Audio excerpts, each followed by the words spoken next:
서울의 밤하늘을 찢을 듯한 천둥 소리가 퀀텀 리프 홀딩스 타워 최상층 펜트하우스를 흔들었다. 강태준은 거대한 통유리창 앞에 서서 발 아래 펼쳐진 도시의 불빛을 무심하게 내려다보고 있었다.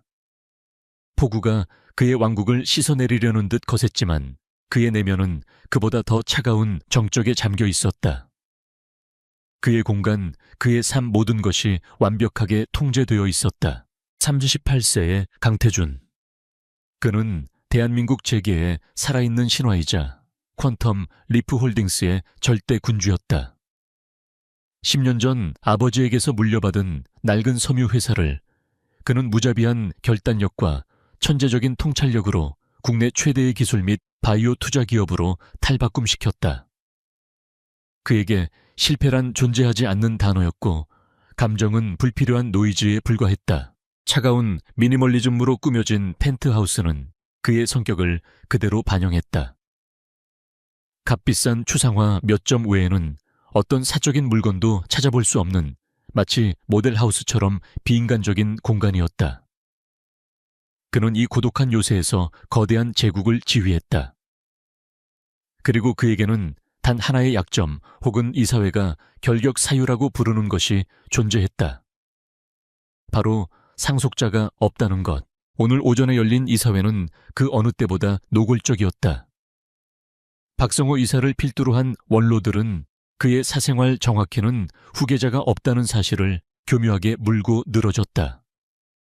회장님의 능력은 의심치 않습니다만 시장은 불확실성을 가장 싫어합니다.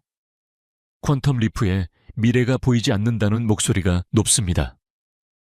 그들의 위선적인 충고에 태준은 답하지 않았다. 그에게 가족이란 거추장스러운 족쇄일 뿐이었다. 그는 자신의 제국을 피 한 방울 섞이지 않은 이들에게 넘길 생각이 추호도 없었지만 동시에 자신의 유전자를 물려받을 누군가를 만든다는 생각 자체에 극심한 거부감을 느꼈다. 그의 통제권 밖에 있는 유일한 변수였기 때문이다.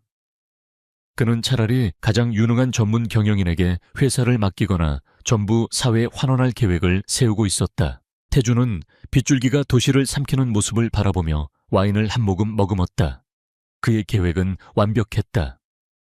박성호 이사를 비롯한 하이에나들이 감히 자신의 자리를 넘볼 수 없도록 다음 주에 발표할 획기적인 바이오테크 인수합병건을 준비하고 있었다. 모든 것이 그의 시나리오대로 움직이고 있었다. 단 하나의 예외도 없이 그때 그의 완벽한 통제실을 깨뜨리는 날카로운 인터콤 소리가 울렸다. 이 늦은 밤, 이 폭풍 속에 그의 허락 없이 울리는 인터콤은 존재하지 않았다. 태준의 미간이 좁혀졌다. 월패드 화면에는 당황한 기색이 역력한 안 실장의 얼굴이 떠 있었다. 그는 전직 특수부대 출신으로 10년간 태준의 곁을 지키며 단 한 번도 평정심을 잃은 적 없는 남자였다. 회장님 송구합니다만 1층 로비로 직접 한번 내려오셔야 할 것 같습니다. 안 실장의 목소리는 미세하게 떨리고 있었다. 태준의 눈썹이 치켜 올라갔다. 무슨 일이지? 테러리스트라도 침입했나? 그의 목소리에는 즉각적인 상황 파악을 요구하는 냉기가 실려 있었다. 안 실장은 마른 침을 삼켰다. 그게 설명하기가 어렵습니다. 아이들입니다. 아이들이라고 태준은 자신이 잘못 들었는지 의심했다.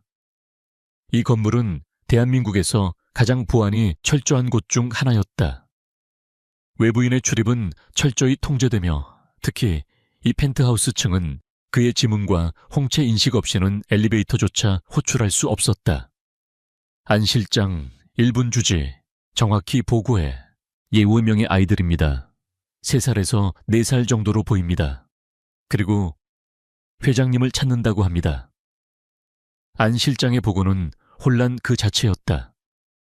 태준은 와인잔을 내려놓았다. 그의 완벽한 시스템 어딘가에 심각한 오류가 발생했다. 그는 즉시 전용 엘리베이터에 몸을 실었다. 그의 머릿속은 가능한 모든 시나리오를 빠르게 검토했다. 경쟁사의 도발 미치관기의 소행, 엘리베이터 문이 소리 없이 열리고 거대하고 차가운 대리석 로비가 눈에 들어왔다. 로비는 언제나처럼 텅 비어 있어야 했지만 지금은 달랐다. 검은 정장을 입은 보안팀 직원 5명이 어쩔 줄 모르고 서 있었고 그들 한가운데 로비 중앙의 값비싼 가죽 소파에 4명의 아이가 나란히 앉아 있었다. 태주는 그 자리에 잠시 멈춰 섰다. 아이들은 폭풍 속에 있었다고는 믿기지 않을 만큼 깔끔한 모습이었다. 똑같은 디자인의 남색 코트를 입고 작은 발에는 검은색 구두가 신겨져 있었다. 마치 잘 훈련된 인형들처럼. 아이들은 그를 보자마자 동시에 고개를 돌렸다. 네 쌍의 눈동자가 일제히 태준을 향했다. 그의 시선은 아이들 옆에 서 있는 젊은 여성에게로 향했다. 값싼 정장 차림의 그녀는 비에 흠뻑 젖어 있었고 태준의 압도적인 존재감에 눌려 금방이라도 울음을 터뜨릴 것 같았다. 그녀는 자신이 해밀 보육원의 사회복지사라고 밝히며 손에 든 낡은 서류 가방을 떨리는 손으로 붙잡고 있었다. 강태준 회장님, 맞으시죠? 여자의 목소리는 거의 들리지 않을 정도로 작았다. 태준은 대답 대신 그녀를 차갑게 응시했다. 무슨 장난인지 확인하려는 듯 여자는 공포에 질린 채 서류 가방을 열어 종이 뭉치 몇 개를 꺼냈다. 이 아이들은 3년 전 저희 보육원 앞에 놓여 있었습니다. 그래서 태준의 목소리에는 어떤 감정도 실려 있지 않았다. 그게 나와 무슨 상관이지? 그는 안 실장에게 눈짓을 보냈다. 당장 이 불쾌한 소동을 정리하라는 무언의 명령이었다. 여자는 다급하게 소리쳤다. 잠시만요. 이 서류를 보셔야 합니다. 그녀는 태준에게 다가와 서류를 내밀었다. 그것은 유전자 검사 결과 보고서였다. 그것도 4장. 태준은 경멸감이 담긴 시선으로 서류를 받아들었다.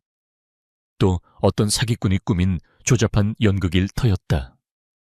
하지만 그의 시선이 서류 하단에 찍힌 검사기관의 이름과 결과, 수치에 멎었을 때 그의 얼음장 같던 표정에 처음으로 미세한 균열이 갔다. 침부 확률 우수 9.9%. 검사기관은 국내 최고 권위의 유전학 연구소 퀀텀 리프가 최근 인수를 고려하고 있던 바로 그곳이었다. 조작일 가능성은 희박했다. 태준의 뇌가 4년 전의 기억을 빠르게 스캔했다. 그의 삶은 단 한순간의 오차도 없이 설계되어 있었다. 이런 사고가 끼어들 틈은 없었다. 단 하루. 4년 전 그의 인생에서 유일하게 통제력을 상실했던 그 밤. 아버지의 기일에 억지로 참석한 후 쏟아지는 폭우 속에서 만났던 한 여자. 이름도 얼굴도 희미했다. 그녀는 그의 완벽한 세계에 침입했던 유일한 변수였다. 그리고 그는 그 변수를 하룻밤 만에 완벽하게 제거했다고 생각했다. 태준이 보고서를 든 채 굳어있는 동안 아이들은 소파에서 내려와 그에게로 걸어오고 있었다. 4명의 아이들은 마치 군대처럼 일렬로 보폭을 맞춰 걸어왔다. 그들의 움직임에는 3살배기 아이에게서는 도저히 찾아볼 수 없는 질서와 목적성이 있었다. 보안 요원들이 긴장하며 그들을 막아서려 했지만 태준은 손을 들어 제지했다. 아이들은 그의 1m 앞 정확히 같은 간격으로 멈춰 섰다. 그리고 그를 올려다보았다. 4쌍의 눈동자. 그 눈동자들은 나이답지 않게 깊고 침착했다.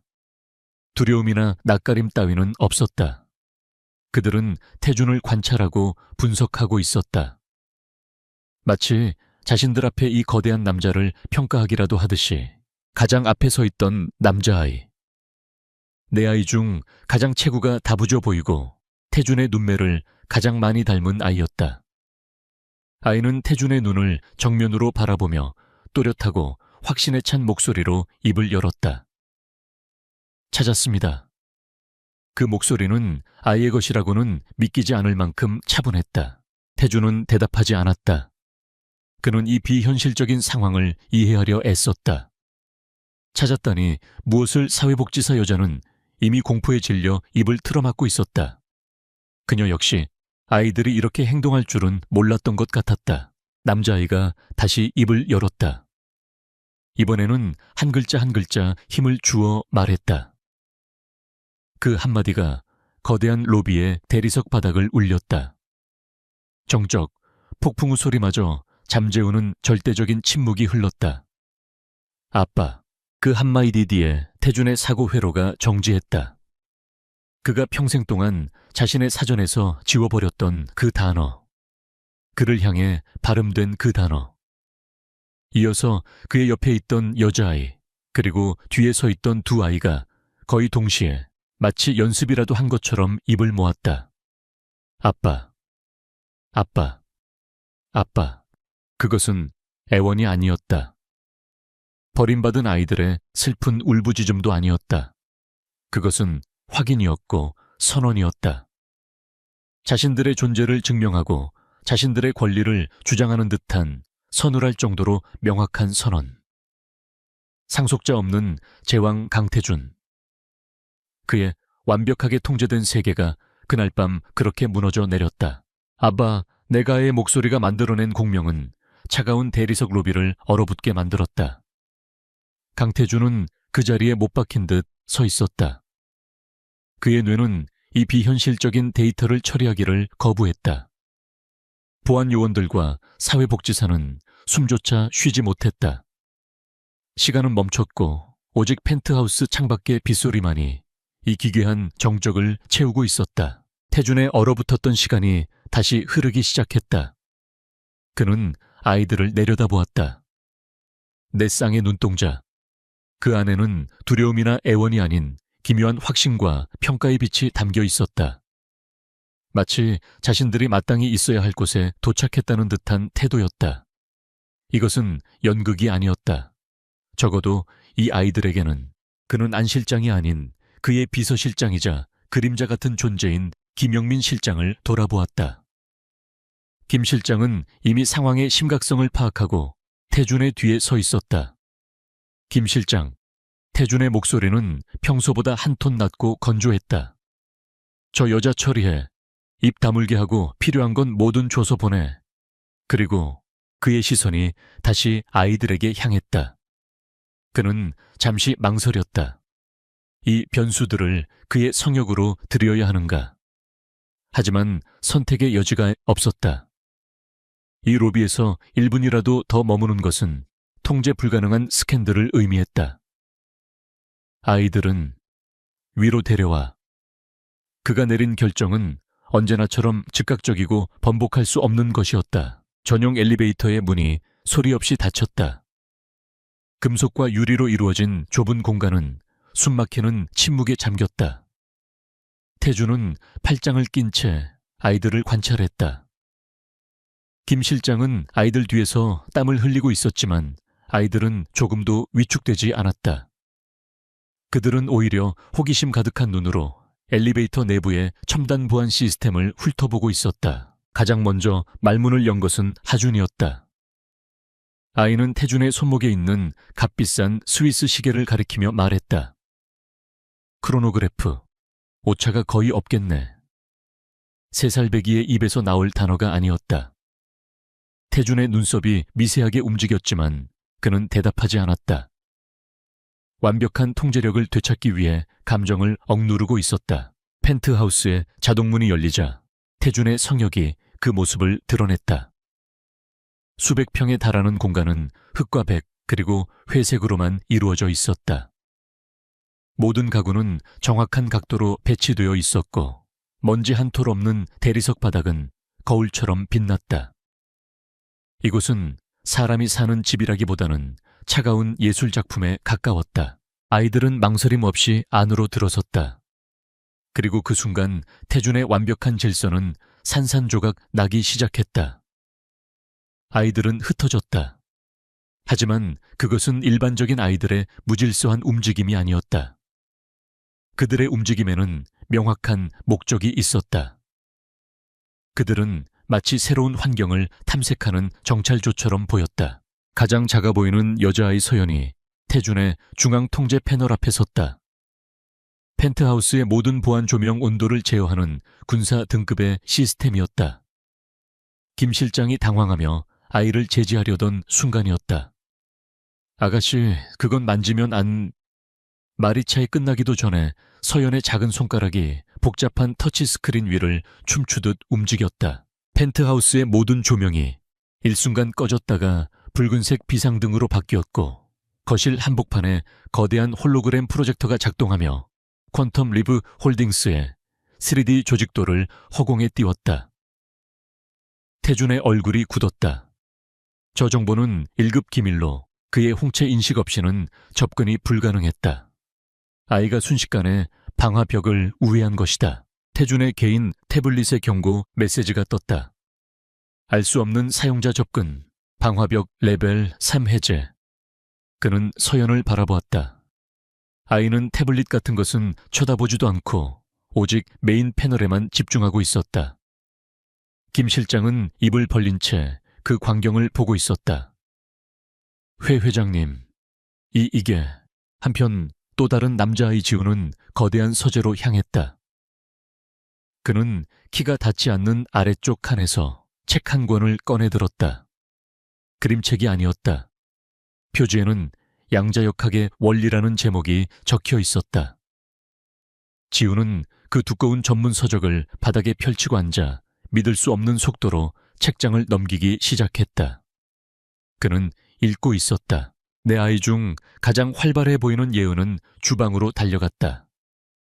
태준의 주방은 전문 셰프의 것보다 더 정교한 기기들로 가득 차 있었지만 냉장고 안에는 물과 와인 그리고 약간의 치즈뿐이었다.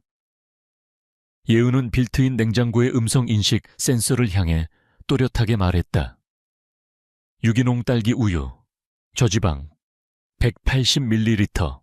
냉장고의 EIA 비서가 당황한 듯 대답했다. 죄송합니다. 요청하신 항목이 재고에 없습니다. 주문하시겠습니까? 예은은 혀를 차며 고개를 저었다. 비효율적이네. 그럼 플레인 요거트랑 블루베리.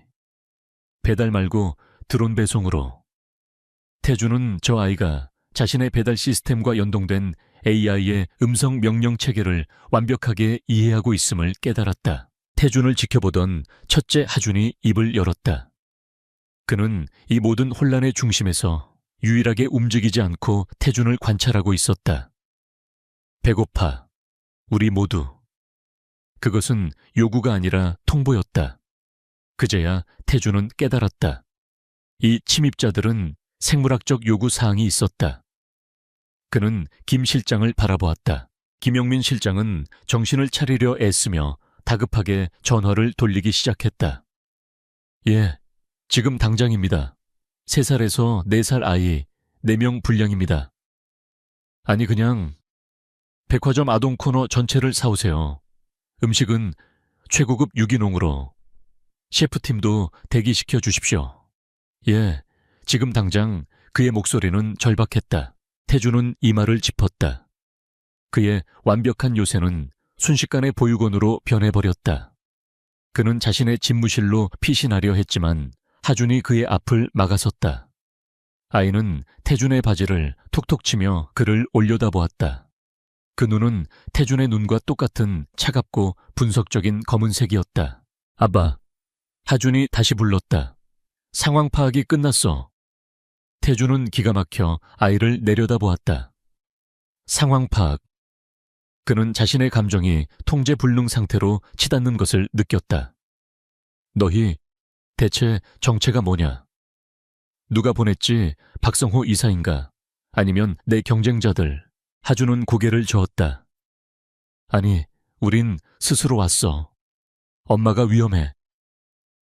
그 말에 태준의 심장이 차갑게 내려앉았다. 4년 전 그 여자, 신소영. 그는 그녀의 이름을 기억해 내려고 애썼다. 엄마라니, 그 여자는 어디 있나? 하준의 표정이 처음으로 어두워졌다. 쫓기고 있어. 나쁜 사람들에게. 바로 그때 펜트하우스 내부에서 날카로운 경고음이 울렸다. 조명 때문이 아니었다. 그것은 태준의 개인 서버실에서 나는 소리였다. 퀀텀 리프의 모든 M&A 자료와 핵심 기술 데이터가 보관된 지하 벙커보다 더 안전해야 할 곳이었다. 태준이 비밀 서재로 달려갔을 때 그는 자신의 눈을 의심했다. 서재의 벽난로 뒤에 숨겨진 티타늄 문이 열려 있었다. 그 문은 태준의 지문과 홍채, 그리고 음성 인식이 동시에 필요한 3중 잠금 장치였다. 그리고 그 안에 서연이 앉아 있었다. 아이는 태준의 개인 태블릿을 들고 있었고 화면에는 알아볼 수 없는 복잡한 코드들이 폭포수처럼 흘러내리고 있었다. 태준이 태블릿을 낚아채려 했지만 서연은 몸을 피했다. 지금 뭐 하는 거냐고 물었다. 태준의 목소리에는 살기마저 어렸다. 저 서버가 다운되면 퀀텀 리프는 마비된다. 서연은 태블릿에서 눈을 떼지 않고 짜증스럽다는 듯이 말했다. 시끄러워. 아빠 방화벽 너무 구식이야. 백도어가 열려 있었어. 아이는 태블릿 화면을 몇 번 더 두드렸다. 요란하던 서버의 경고음이 거짓말처럼 멎었다. 대신 조용한 작동음이 들려왔다. 태블릿 화면에 커널 최적화 완료. 백도어 패치 완료. 시스템 효율 34% 증가. 라는 메시지가 떴다. 태준은 자신이 본 것을 믿을 수 없었다. 그의 시스템은 전직 NSA 요원들이 설계한 것이었다. 그런데 3살배기 아이가 그것을 구식이라며 10분 만에 해킹하고 최적화까지 시켰단 말인가. 태준은 혼란스러운 눈으로 서연을 바라보았다. 이 아이들은 그가 상상했던 아이가 아니었다. 이들은 천재였다. 아니, 그 이상의 무언가였다. 김영민 실장이 긴급히 조달해온 물품들을 들고 돌아왔을 때 그는 펜트하우스의 풍경에 할 말을 잃었다. 서연은 태준의 슈퍼컴퓨터 앞에 앉아 있었고 지우는 소파에 누워 자본론을 읽고 있었다. 예우는 배달된 유기농 요거트를 먹으며 태블릿으로 주식 시황을 보고 있었고 하주는 거실 중앙에 서서 이 모든 것을 지휘하고 있었다. 태준은 처음으로 자신의 소파에 무너지듯 앉았다. 그의 제국, 그의 통제력, 그의 이성이 모두 이 작은 침입자들 앞에서 무력했다. 그는 4년 전 그 밤을 그리고 그 여자를 떠올렸다. 도대체 무슨 일이 있었던 것인가? 그는 왜 아무것도 몰랐는가? 그는 하준을 바라보았다. 내 아이의 리더, 너희 엄마, 신소영. 그 여자가 너희를 이렇게 만들었나? 하준은 고개를 끄덕였다. 엄마는 우리를 보호했어. 하지만 이제 우리가 엄마를 보호해야 해. 그리고 아빠도. 나를 태준이 비웃음을 참으며 물었다. 내가 왜 너희의 보호가 필요하지? 하준은 대답 대신 벽면을 가득 채운 뉴스 패널을 가리켰다. 마침 오늘 오전 이사회를 주도했던 박성호 이사의 얼굴이 화면에 나오고 있었다. 그는 인터뷰에서 퀀텀 리프의 안정적인 미래를 강조하고 있었다. 저 사람, 박성호, 아빠 저기야. 하준의 목소리는 차가웠다. 태준은 숨을 멈췄다. 이 아이가 어떻게 박성호 이사를 아는 거지? 오늘 아침 아빠 끌어내리려고 했어. 실패했지만 다시 시도할 거야. 아주 더러운 방법으로. 하준의 눈이 어른처럼 번뜩였다. 하지만 우리가 도울 수 있어. 아빠, 날이 밝아오고 있었다. 폭풍우는 잦아들었지만 강태준의 펜트하우스에 몰아친 혼돈은 이제 막 시작되고 있었다. 그는 꼬박 하룻밤을 뜬 눈으로 지새웠다. 그의 집무실 모니터에는 4개의 유전자 검사 결과 보고서가 선명하게 떠 있었다. 김영민 실장이 밤새 국내 최고의 연구소 3곳에서 교차 검증을 받아온 결과였다. 의심의 여지가 없었다. 99.999999%. 그는 자신의 피가, 자신의 유전자가 이 낯선 아이들에게 흐르고 있다는 사실을 받아들여야 했다. 4년 전 그날 밤의 유일한 일탈이 4개의 생명이라는 결과로 돌아왔다. 그의 완벽한 통제 시스템이 뚫린 유일한 오점. 그리고 그 오점은 이제 그의 거실을 점령하고 있었다. 태준은 집무실 문을 열고 거실로 나갔다. 어젯밤의 아수라장은 김 실장과 그의 팀이 밤새도록 움직인 덕분에 어느 정도 정리되어 있었다. 거실 한가운데에는 최고급 원목으로 만든 유아용 침대 4개가 나란히 놓여 있었고, 한쪽 벽면은 값비싼 예술품 대신 거대한 칠판과 교육용 스마트보드로 채워져 있었다. 아이들은 이미 일어나 있었다. 하지만 울거나 떼를 쓰지 않았다. 그들은 마치 아침 브리핑을 준비하는 임원들처럼 각자의 영역에서 분주했다. 예은은 김 실장이 가져다 놓은 태블릿으로 뉴욕 증시 마감 시황을 확인하며 무언가를 중걸거리고 있었다. 인플레이션 해지, 금리가 오르기 전에 채권을 정리해야 해. 지우는 거실 바닥에 배를 깔고 엎드려 있었다. 그의 앞에는 태준의 개인 변호사가 밤새 가져온 퀀텀 리프 홀딩스의 정관과 지배구조 관련 서류들이 산더미처럼 쌓여 있었다. 그는 법률 용어로 가득 찬 그 서류들을 만화책 보듯 빠르게 훑어보고 있었다. 그의 집중력은 성인 법률가를 능가했다. 서연은 태준의 슈퍼컴퓨터에 자신만의 키보드를 연결하고 있었다. 그녀는 태준을 힐끗 보더니 불만스럽다는 듯 말했다. 아빠, 여기 인터넷 속도 너무 느려. 양자 암호화 통신망으로 업그레이드 해야겠어. 그리고 내 방화벽 구축할 거니까 서버 접근 권한 열어줘. 태준은 이 모든 광경을 지켜보고 있는 하준에게 시선을 돌렸다.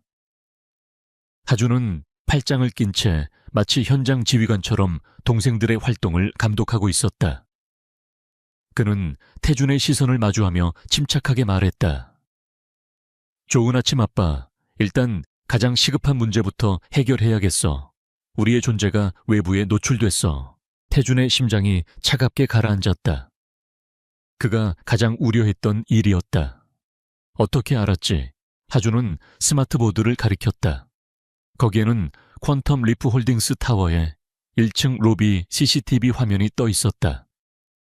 어젯밤 자신들이 태준과 함께 엘리베이터를 타는 장면이었다. 보안팀 내부에 쥐새끼가 있어. 원본 영상이 아니야. 누군가 의도적으로 편집하고 유출했어. 바로 그때 태준의 개인 단말기가 요란하게 울렸다.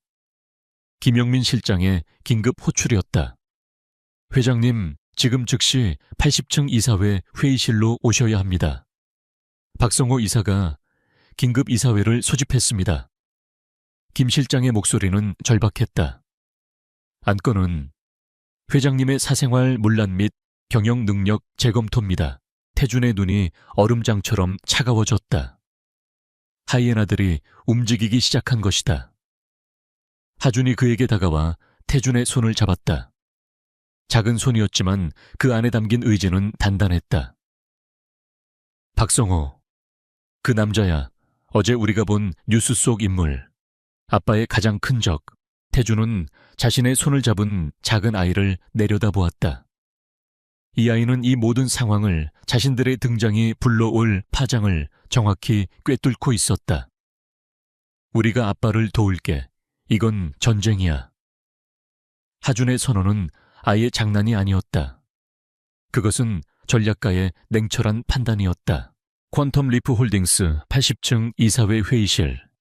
거대한 마호가니 테이블 주위로 긴장된 공기가 흘렀다. 태준의 반대편 끝에 앉은 박성호 이사는 60대의 노련한 정치꾼이었다. 그는 퀀텀 리프의 창립 멤버 중 하나였지만 10년 전 태준에게 경영권을 빼앗긴 이후로 줄곧 복수의 칼날을 갈아왔다.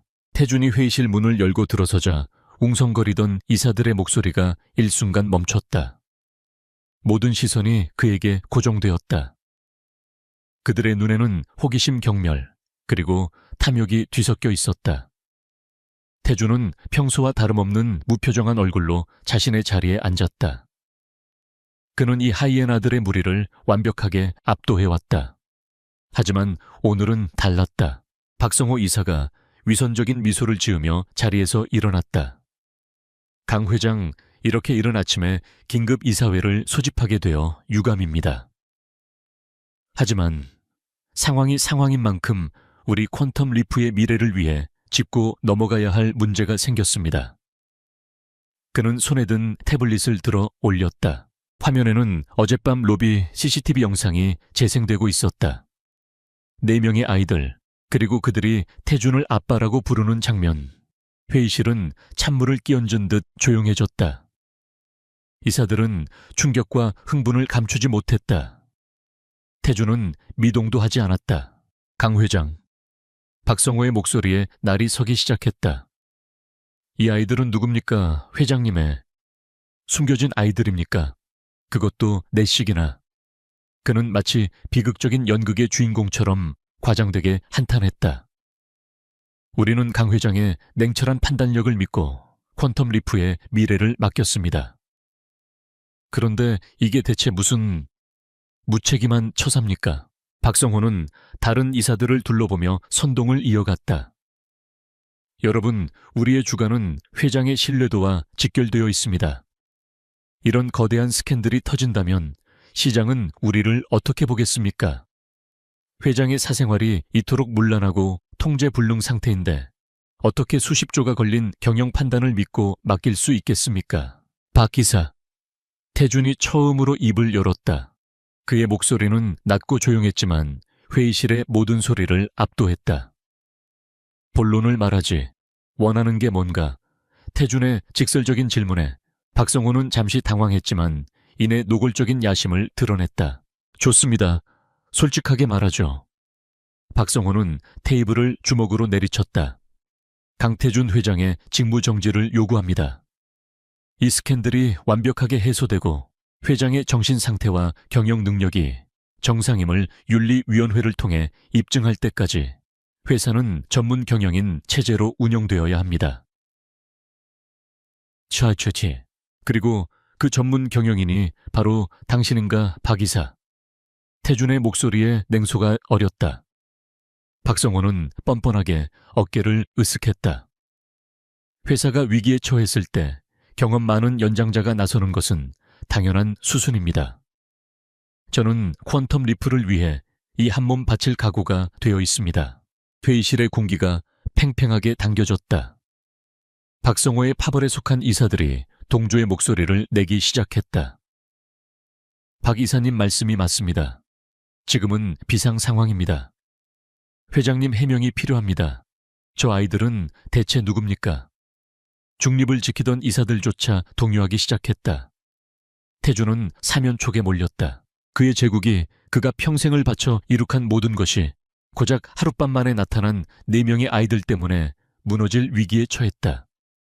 그는 박성호의 탐욕스러운 눈을 정면으로 마주했다. 박성호는 승리를 예감한 듯 여유로운 미소를 짓고 있었다. 태준이 입을 열려던 바로 그 순간이었다. 회의실의 거대한 스크린이 갑자기 지직거리더니 긴급 이사회 안건 화면 대신 낯선 영상 하나가 전체 화면으로 재생되기 시작했다. 그것은 고급 룸살롱의 VIP 룸 내부를 찍은 영상이었다. 날짜는 불과 이틀 전. 영상 속에는 박성호 이사가 낯선 남자들과 술을 마시며 열변을 토하고 있었다. 걱정 마시오, 강태준 그놈은 곧 무너질 거요. 내가 그놈의 가장 치명적인 약점을 잡았거든. 이번 주 안에 놈을 끌어내리고 내가 퀀텀 리프의 주인이 될 테니 바이오 신사의 주식 지금 헐값에 넘기시오. 내가 회장이 되면 10배로 보상해 주겠소. 회의실은 얼어붙었다. 모든 이사들의 시선이 스크린과 박성호 이사 사이를 경악 속에 오갔다. 박성호의 얼굴은 새하얗게 질렸다. 저 영상은 존재해서는 안 되는 것이었다. 그것은 경쟁사인 바이오신사의 임원들과 나눈 비밀스러운 내부자 거래 현장이었다. 이게 무슨 조작이야. 이건 음모다. 박성호가 미친 듯이 소리쳤다. 하지만 영상은 계속되었다. 그가 퀀텀 리프에 미공개 정보를 넘기고 주식을 약속받는 장면이 적나라하게 이어졌다. 완벽한 배임 행위이자 내부자 거래의 증거였다. 태준은 스크린을 바라보며 입꼬리를 미세하게 올렸다. 그는 자신의 개인 단말기를 확인했다. 불과 1분 전 발신자 불명의 메시지가 도착해 있었다. 아빠, 선물이 도착했을 거야. 이제 하이에나를 사냥할 시간이야. HOJ, 하준이었다. 태준이 이사회에 참석한 사이 아이들은 이미 반격을 시작한 것이다. 서연이 박성호 이사의 개인 서버는 물론 그가 방문한 룸살롱의 보안 시스템까지 해킹해 결정적인 증거를 찾아낸 것이었다. 태준은 자리에서 일어섰다. 그의 압도적인 존재감이 사색이 된 박성호를 내리눌렀다. 박 이사. 태준의 목소리는 이제 분노가 아닌 차가운 집행자의 그것이었다. 경영 능력 재검토가 필요한 건 내가 아니라 당신이었군. 김 실장. 김영민 실장이 기다렸다는 듯 회의실 문을 열었다. 그의 뒤에는 법무팀과 보안팀이 도열해 있었다. 박성호 이사를 배임 및 내부자 거래 혐의로 긴급 체포합니다. 회의실의 모든 영상과 음성은 증거 자료로 검찰에 제출될 겁니다. 박성호는 주저앉았다. 그의 30년 야망이 강태준을 무너뜨리려던 계획이 정체불명의 아이들이 보낸 단 하나의 파일로 인해 산산조각 났다. 태준은 무너진 그를 차갑게 내려다보며 회의실을 나섰다. 하이에나들의 시대는 끝났다. 이제 그의 펜트하우스에 있는 4명의 상속자들을 마주할 시간이었다. 강태준이 펜트하우스로 돌아왔을 때 거실은 마치 전쟁 지휘 통제실처럼 변해 있었다.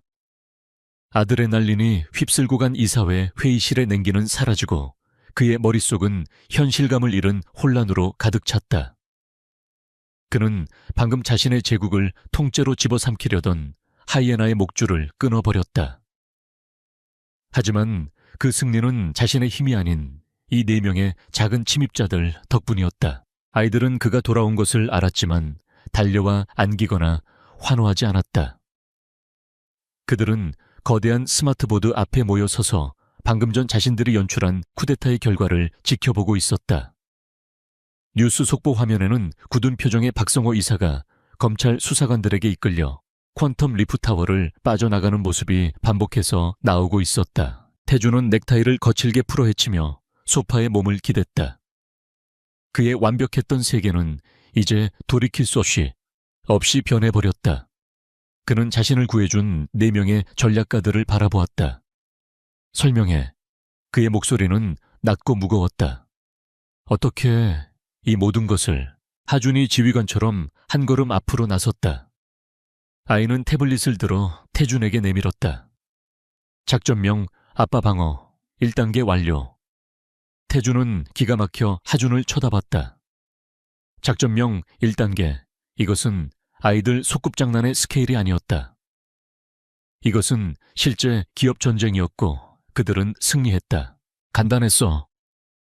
이번에는 서연이 입을 열었다. 그녀는 여전히 자신의 임시 워크스테이션에서 손을 떼지 않으려는 채 말했다.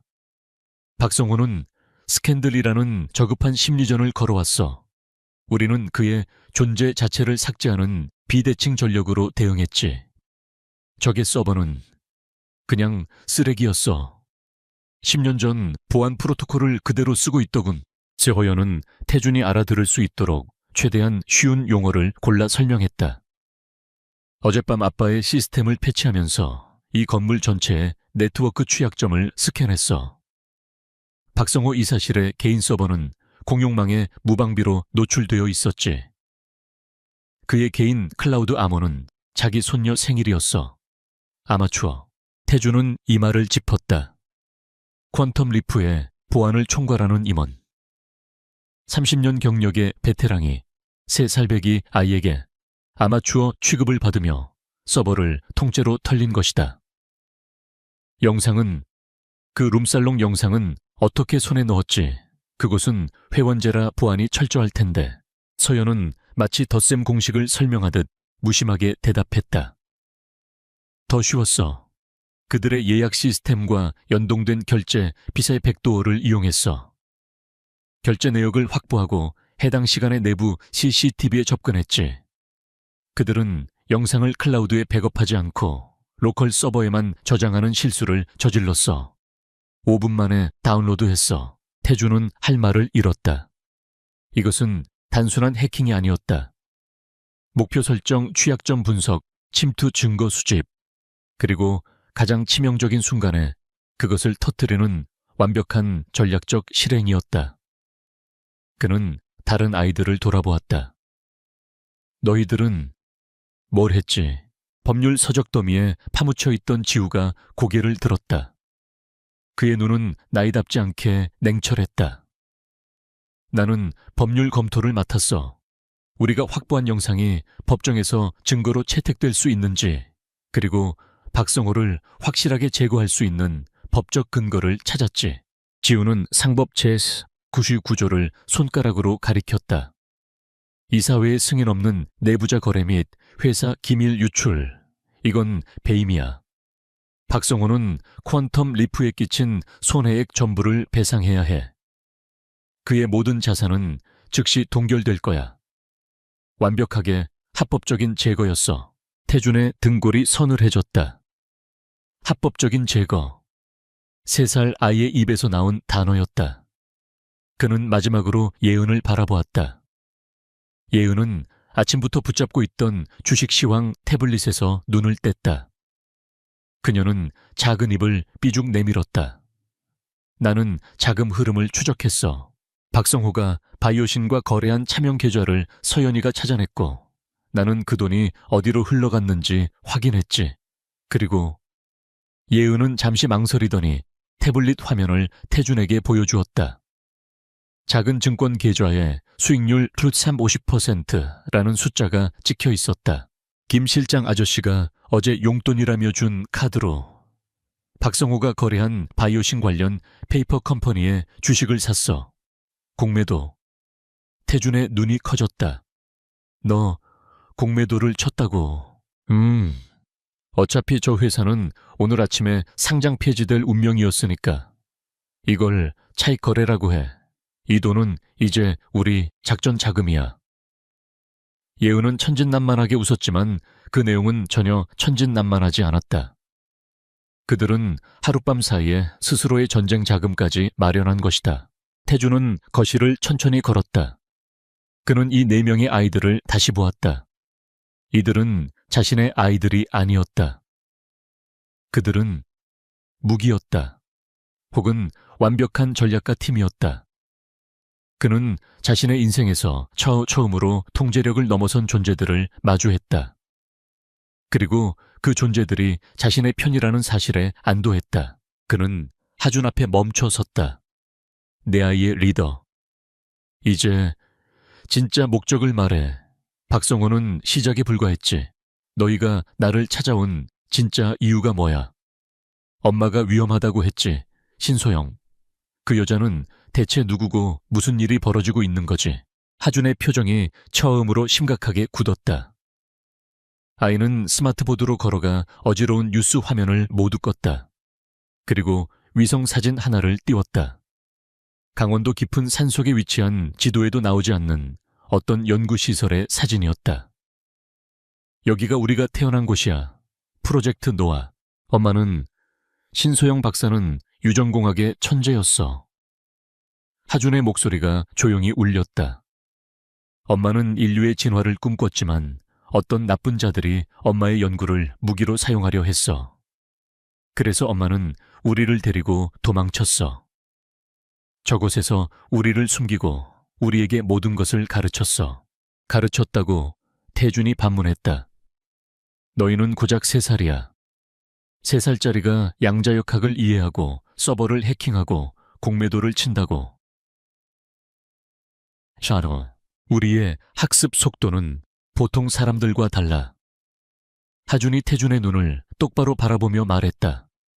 엄마는 우리의 유전자를 최적화했어. 우리는 너희가 말하는 천재의 범주를 넘어섰어.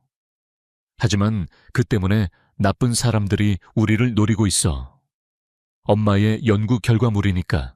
태준의 머릿속에서 모든 조각이 맞춰지기 시작했다. 박성호가 거래하려던 바이오신. 그들이 퀀텀 리프의 바이오테크 부문을 그토록 탐냈던 이유. 신소영이라는 천재 과학자. 그리고 그녀의 연구 결과물인 이 아이들. 그럼 너희 엄마는 그들이 연구소를 알아냈어. 일주일 전. 하준의 목소리가 미세하게 떨렸다. 엄마는 우리를 탈출시켰어. 엑소더스 프로토콜을 발동했지. 유일하게 안전한 피난처, 유전적 보호자. 바로 아빠 강태준에게로. 엄마는 자신이 미끼가 되어 그들을 유인했어. 우리가 안전하게 아빠를 찾을 수 있도록. 이제 우리가 엄마를 구해야 해. 그리고 아빠의 힘이 필요해. 하준의 눈에는 눈물 대신 불타는 결의가 담겨 있었다. 태준은 거대한 음모의 한복판에 자신이 서 있음을 깨달았다. 그는 상속자 없는 CEO가 아니었다. 그는 하룻밤 사이에 4명의 초인적인 아이들의 아버지가 되었고 동시에 보이지 않는 거대한 적들의 표적이 되었다. 그는 김영민 실장에게 전화를 걸었다. 그의 목소리는 다시 얼음처럼 차가운 지휘관의 것으로 돌아와 있었다. 김 실장, 내 모든 오후 일정을 취소해. 그리고 펜트하우스의 모든 보안 등급을 군사 레벨로 격상시켜. 외부 인터넷망을 끊고 내부망으로만 작동하는 슈퍼컴퓨터 서버를. 아니, 서연이에게 물어보고 최고 사양으로 구축해. 지후에게는 로펌의 모든 자료에 접근할 권한을 줘. 김 실장은 당황했지만 태준의 목소리에서 거부할 수 없는 확신을 느꼈다. 태준은 잠시 망설이다가 덧붙였다. 그리고 아이스크림, 종류별로 전부 사와. 최고급으로. 그의 어색한 아버지로서의 첫 번째 명령이었다. 태준은 전화를 끊고 아이들을 바라보았다. 그는 서연에게 다가가 그녀의 워크스테이션을 내려다보았다. 네가 구축한 방화벽 인상적이군. 하지만 라우팅 프로토콜이 비효율적이야. 지연 시간이 발생할 수밖에 없어. 서연의 눈이 처음으로 분노가 아닌 흥미로 빛났다. 아니, 그건 비대칭 트래픽을 처리하기 위한 의도적인 설정이야. 레이턴시를 줄이겠다고 옵티마이징하면 병목 현상이 생길 거라고. 태준과 3살 배기 딸의 고차원적인 IT 논쟁이 시작되었다. 하준은 그 모습을 보며 희미하게 미소 지었다. 강태준, 그는 자신들이 선택한 보호자였고 이제 그들의 아빠였다. 그리고 그들의 첫 번째 공동작전이 막 시작되려 하고 있었다. 박성호는 그냥 미끼였어, 아빠. 하준이 태준의 논쟁을 끊었다. 진짜 적은 그 뒤에 숨어 있어. 바이오신, 그리고 그보다 더 위에 있는 자들. 박성호 이사의 몰락은 재계의 지각 변동을 일으켰다. 언론은 강태준 회장의 결단력을 찬양했다. 30년 경력의 원로 이사를 하루아침에 배임 혐의로 축출해버린 그의 냉혹함에 시장은 오히려 환호했다. 퀀텀 리프 홀딩스의 주가는 불확실성 해소라는 명목으로 폭등했다. 하지만 펜트하우스의 지휘 통제실 그 중심에 있는 강태준은 이것이 승리가 아님을 알고 있었다. 그것은 전투의 시작에 불과했다. 하이에나 한 마리를 처리했을 뿐 그 뒤에 숨은 거대한 포식자의 그림자는 더욱 짙어지고 있었다. 태준은 집무실 통유리창 앞에 서서 맑게 갠 서울의 아침을 내려다보았다.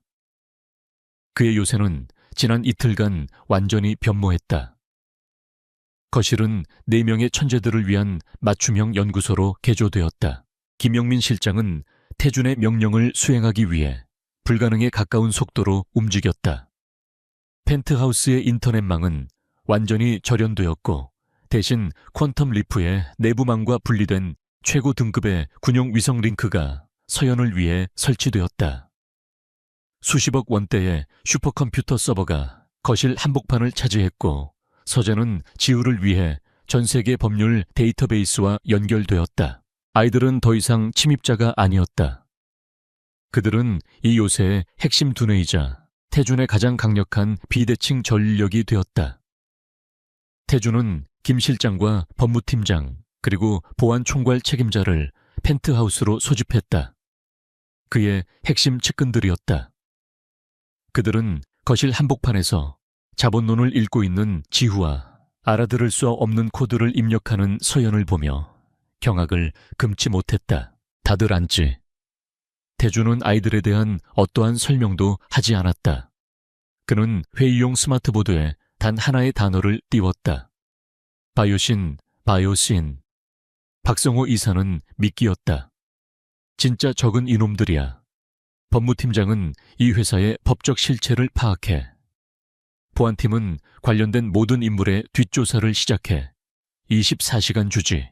법무팀장이 난처한 표정으로 입을 열었다.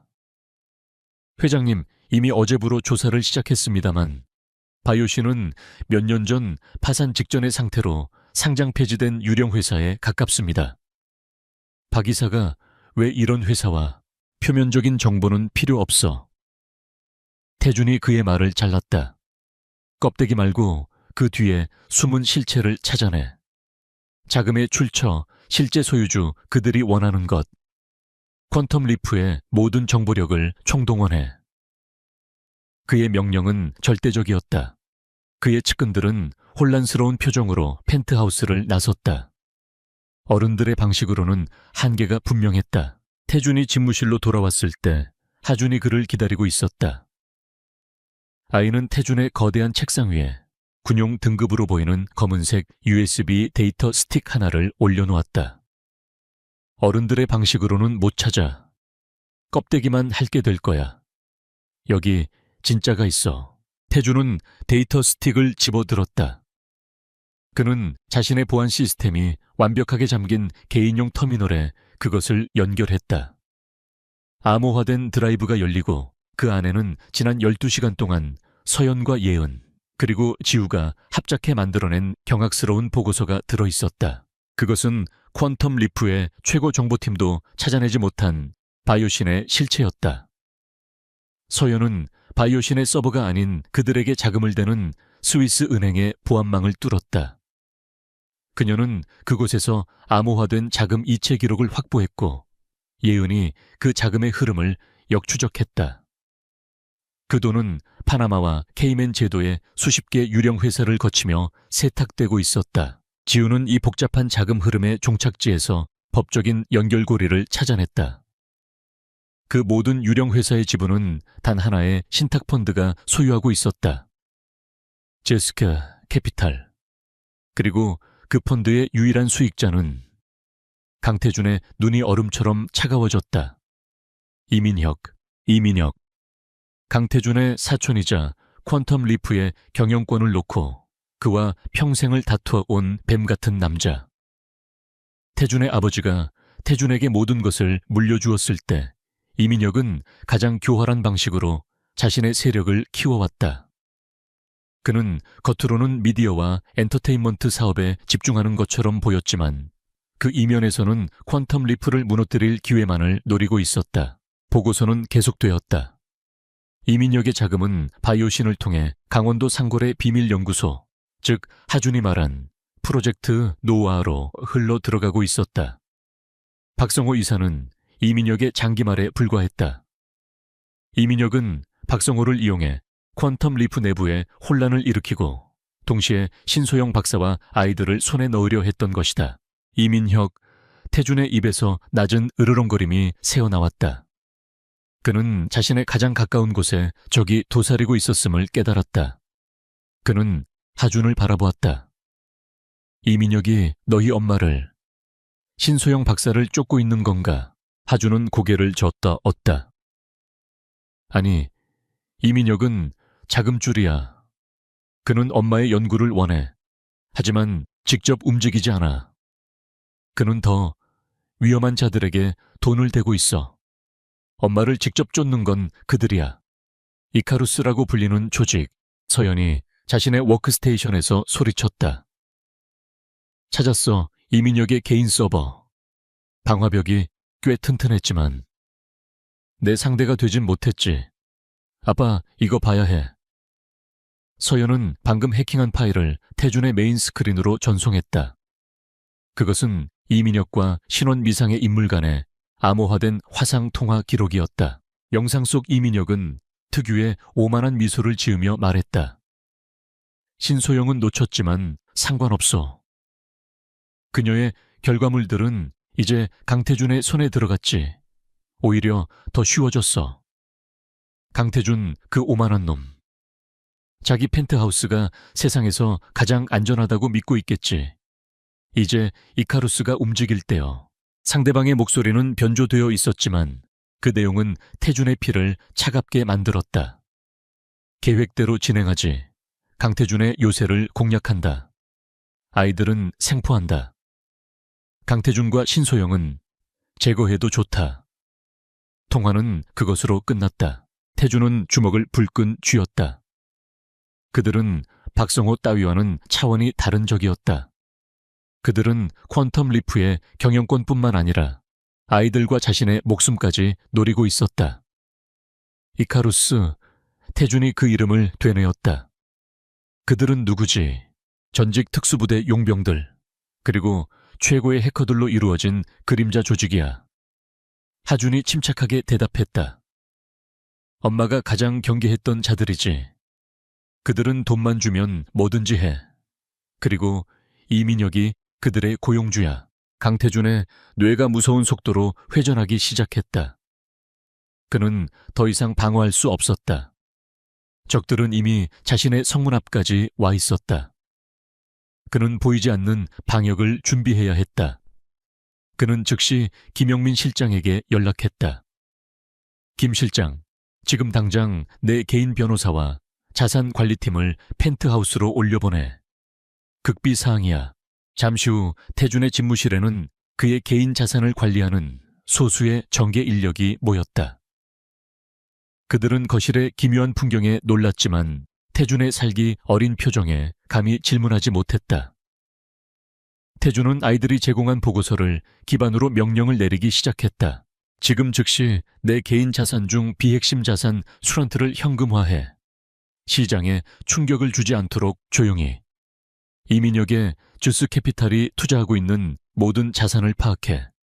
특히 그가 레버리지를 사용한 파생 상품들을. 예은이 태블릿을 들고 그의 옆에 섰다. 아빠, 이민혁은 글로벌 파마 주식에 막대한 자금을 물려 있어. 파생 상품을 이용해 자기 자본의 수십 배를 베팅했어. 저 주식이 5%만 하락해도 그는 파산이야. 3살배기 아이의 입에서 나온 냉혹한 분석이었다. 태준은 예은의 분석에 만족스러운 미소를 지었다. 좋아. 예은이가 지목한 글로벌 파마, 우리의 첫 번째 타깃이다. 법무팀은 이민혁과 바이오신, 그리고 글로벌 파마 간의 불법적인 자금 흐름에 대한 증거를 수집해 지우가 도와줄 거다. 지우는 이미 관련 법률 조항을 검토하고 있었다. 미국 증권거래위원회 SEC와 스위스 금융감독청 FENMA에 동시에 제소해야 해. 자금 세탁 방지법 위반과 시장 조작 혐의. 이민혁은 국제적인 범죄자가 될 거야. 이것이 강태준의 방식이었다. 그는 총이나 칼을 쓰지 않는다. 그는 돈과 법을 이용해 적의 심장을 멈추게 한다. 이민혁이 자신을 향해 용병을 보낸다면 자신은 그 용병들의 월급줄을 끊어버릴 것이다. 서연. 태준이 마지막으로 서연을 불렀다. 이민혁이 이카루스와 통신하는 채널. 역추적할 수 있나? 서효연은 자신만만한 미소를 지었다. 이미 하고 있어, 아빠. 그들의 암호화 프로토콜. 흥미롭지만 구멍이 많아. 3시간이면 그들의 본거지를 알아낼 수 있어. 강태준은 자신의 네 상속자들을 바라보았다. 그들은 단순한 아이들이 아니었다. 그들은 그의 가장 강력한 검이자 방패였다. 좋다. 작전 개시.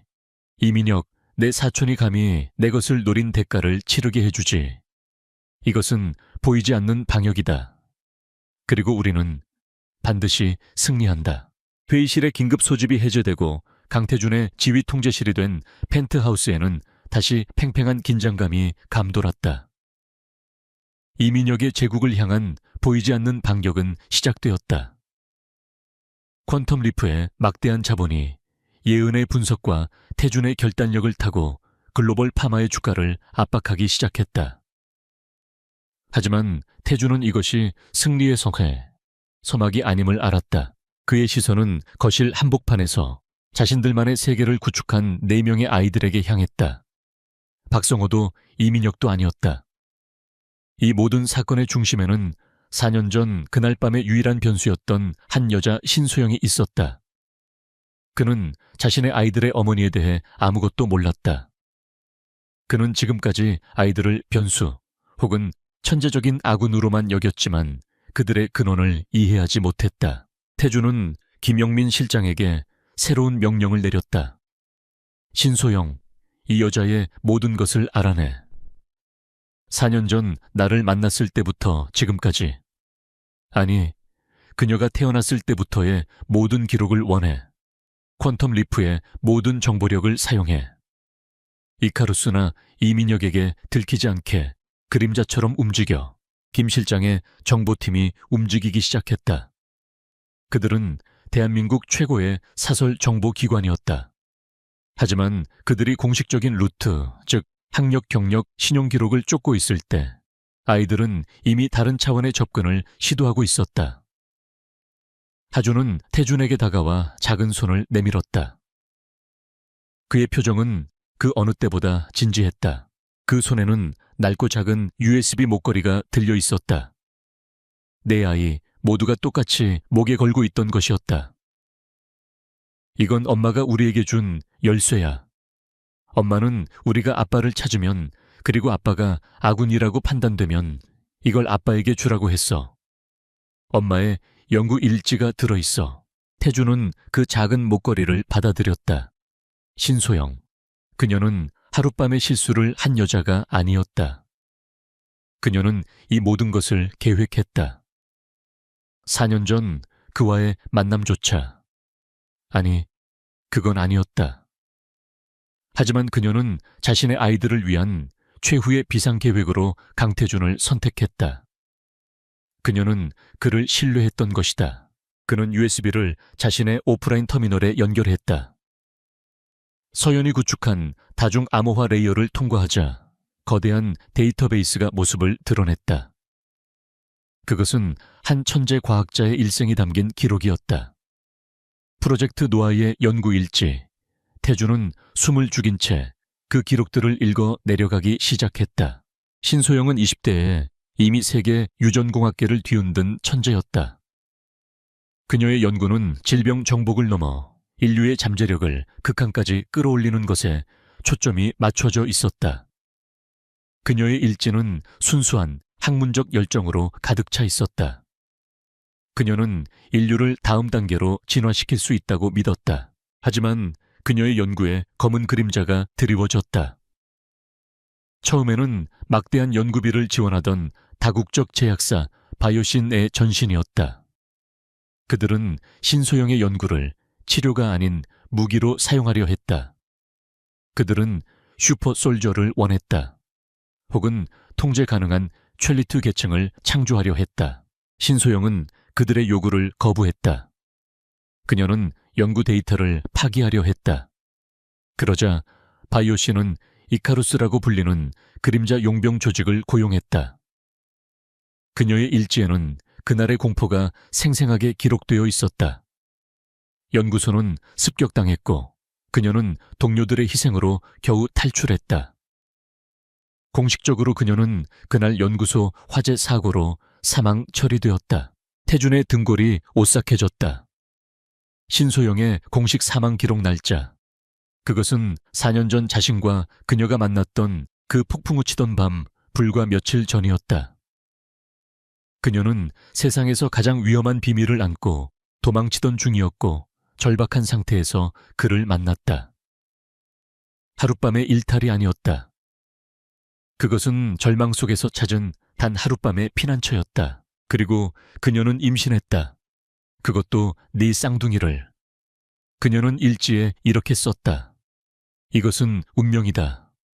그들 바이오신 이 그토록 원했던 진화를 나는 내 아이들에게 적용할 것이다.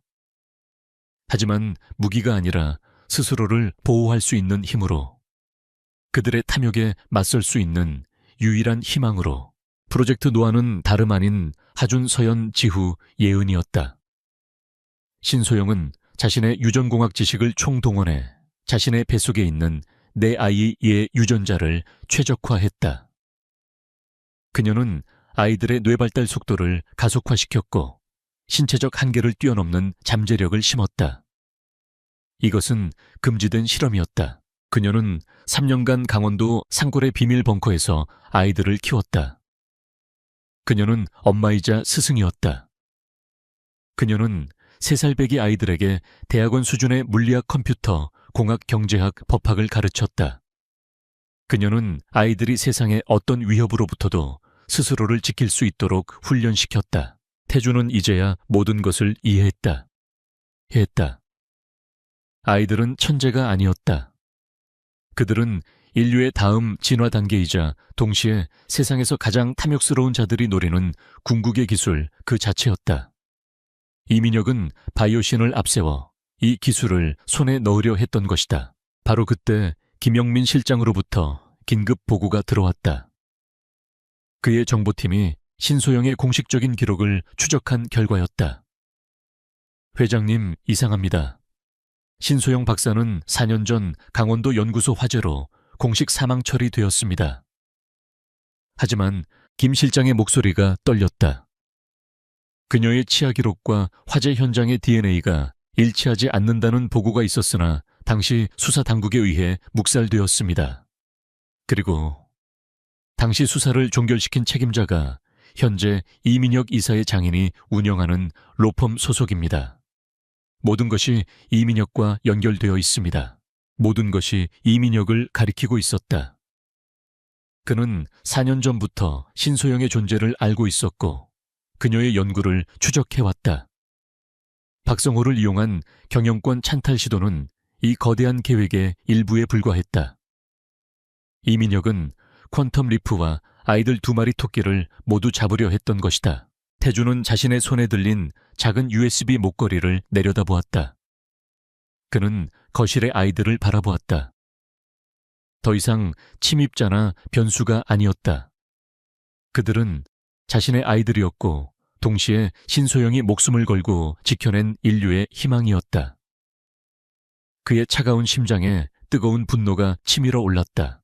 엄마는 하준이 태준의 표정을 읽고 입을 열었다. 자신이 미끼가 되어 이카루스를 유인하고 있다고 했어. 하지만 그건 시간 벌기일 뿐이야. 그들은 곧 엄마의 추적이 실패했음을 깨닫고 다음 목표물인 우리에게로 올 거야. 바로 여기 이 펜트하우스로. 이미 오고 있어. 서연이 헤드셋을 벗으며 말했다. 그녀의 표정은 그 어느 때보다 심각했다. 이민혁의 자금 흐름이 비정상적으로 움직이고 있어. 아빠의 공격 글로벌 파마 주가 하락에 대응하는 게 아니야. 이건 대규모 용병 고용 자금이야. 이카루스의 최정예 팀이 움직이기 시작했어. 태준의 재정적 공격이 오히려 이민혁을 궁지로 몰았고 그는 최후의 수단을 선택한 것이다. 아이들을 물리적으로 탈취하는 것. 서연은 펜트하우스 주변에 위성 지도를 띄웠다. 그들은 퀀텀 리프의 보안 시스템을 믿지 않아. 그들은 정면으로 뚫고 들어올 거야. 아빠의 방화벽이 아니라 아빠의 유리창을 깨고 들어올 거라고. 태주는 자신의 왕국이, 자신의 성역이 이제 문자 그대로 전쟁터가 될 것임을 직감했다. 그는 더 이상 상속자 없는 CEO가 아니었다. 그는 4명의 천재 아이들을 지켜야 하는 아버지가 되었다. 그는 자신의 모든 것을 걸고 이 전쟁에 임해야 했다. 그는 안 실장, 그의 개인 경호팀장이자 전직 특수부대 사령관이었던 남자에게 전화를 걸었다. 안 실장, 펜트하우스로 전 병력 소집해. 지금 당장 레드코드 발령이야. 실전 상황이다. 그의 목소리에는 단 하나의 감정만이 실려 있었다. 그것은 적을 향한 무자비한 분노였다. 아이들 역시 분주하게 움직이기 시작했다. 하준은 펜트하우스의 3D 도면을 펼쳐놓고 방어 전략을 짜기 시작했다. 옥상 헬기장과 79층 비상계단, 이 2곳이 가장 취약해. 안 실장님 인력을 그곳에 집중 배치해야 해.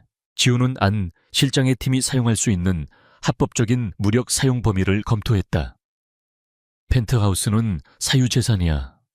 정당 방위 요건이 충족돼 침입자들에게는 비살상 무기를 사용하는 것이 법적으로 유리하지만 필요하다면 그 이상도 가능해.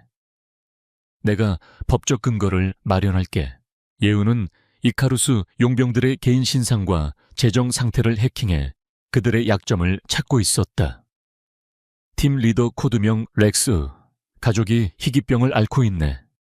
바이오신이 치료비를 대주고 있어. 그게 약점이야. 서연은 펜트하우스의 모든 시스템을 장악했다. 조명, 엘리베이터, 스프링클러, 심지어 황희 시스템까지. 그녀의 작은 손끝에서 이 거대한 빌딩은 거대한 무기로 변해가고 있었다. 강태준은 자신의 네 아이들과 함께 다가오는 적들을 기다렸다. 그의 고독한 요새에서 최초의 가족전쟁이 시작되고 있었다. 안 실장과 그의 정계 경호팀 타이탄이 펜트하우스에 도착했을 때 그들은 자신들의 눈을 의심했다. 회장의 절대 성역은 거대한 하이테크 요새로 변해 있었다. 거실 중앙에는 군용 등급의 서버가 윙윙거렸고 벽면은 실시간 위성 사진과 건물 내부 도면으로 가득 차 있었다. 모든 것이 3살배기 아이들의 통제하에 움직이고 있었다. 회장님, 안 실장은 전직 특수부대 사령관다운 침착함을 유지하려 애썼다. 하지만 그의 시선은 스마트보드 앞에서 검은 정장을 입은 성인 남성들에게 브리핑을 하고 있는 3살배기 아이 하준에게 고정되었다. 코드 레드 상황, 브리핑을 시작하겠습니다. 그는 자신이 무슨 말을 하고 있는지도 모를 지경이었다. 하준은 안 실장의 팀원들을 둘러보았다. 12명의 최정예 요원들. 그들은 대한민국에서 가장 뛰어난 인력들이었지만 그들의 눈에는 노골적인 불신과 혼란이 담겨 있었다. 하준은 아랑곳하지 않고 펜트하우스에 3D 도면을 띄웠다. 적의 예상 침투 경로는 2곳, 옥상 헬기장과 79층 환기구. 당신들의 현재 배치는 비효율적이야. 안 실장의 부침장이 실소를 터뜨리려다 강태준의 냉엄한 시선에 입을 다물었다. 하준은 레이저 포인터로 옥상을 가리켰다. 적은 이카루스, 그들은 고고도 침투에 능해. 헬기장 방어는 무의미해. 그들은 소음 없이 접근할 거야. 대신 적어도 스텔스 드론을 이용한 창문, 직접 타격을 시도할 거야. 이 방탄 유리의 강도를 과신하지 마. 서연이 안 실장의 통신망에 끼어들었다. 그녀는 자신의 워크스테이션에서 고개를 돌리지도 않았다. 아저씨들, 통신 프로토콜. 너무 구식이야. 이카루스의 해커들이 5분 안에 장악하고 역으로 위치를 파악할 수 있어. 내 양자 암호화 채널로 즉시 전환해. 지금 당장.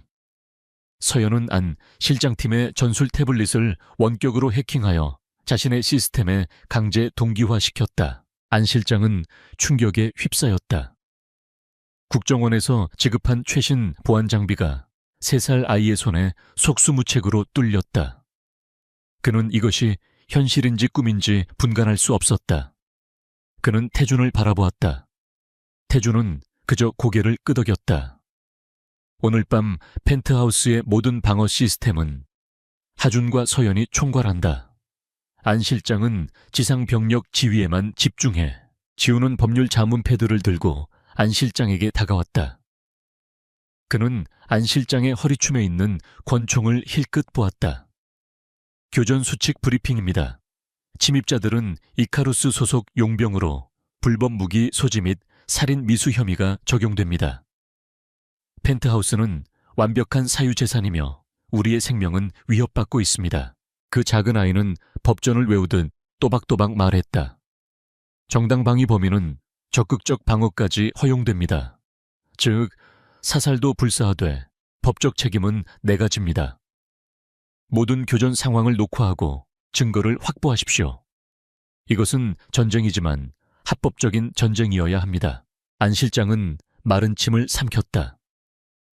그는 수많은 전장을 경험했지만 3살짜리 법률가가 교전 수칙을 브리핑하는 이런 기괴한 전쟁은 처음이었다.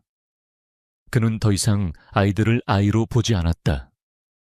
그들은 미지의 존재 강태준 회장의 숨겨진 핵무기였다. 그의 팀원들 역시 불신 대신 경외와 두려움이 뒤섞인 눈으로 아이들을 바라보기 시작했다. 한편 펜트하우스의 다른 한쪽에서는 두 번째 전쟁이 치열하게 벌어지고 있었다. 이민혁이 고용한 용병들이 물리적인 위협이라면 강태준은 그의 숨통을 재정적으로 끊어버리고 있었다. 예은은 자신의 태블릿에서 눈을 떼지 않았다.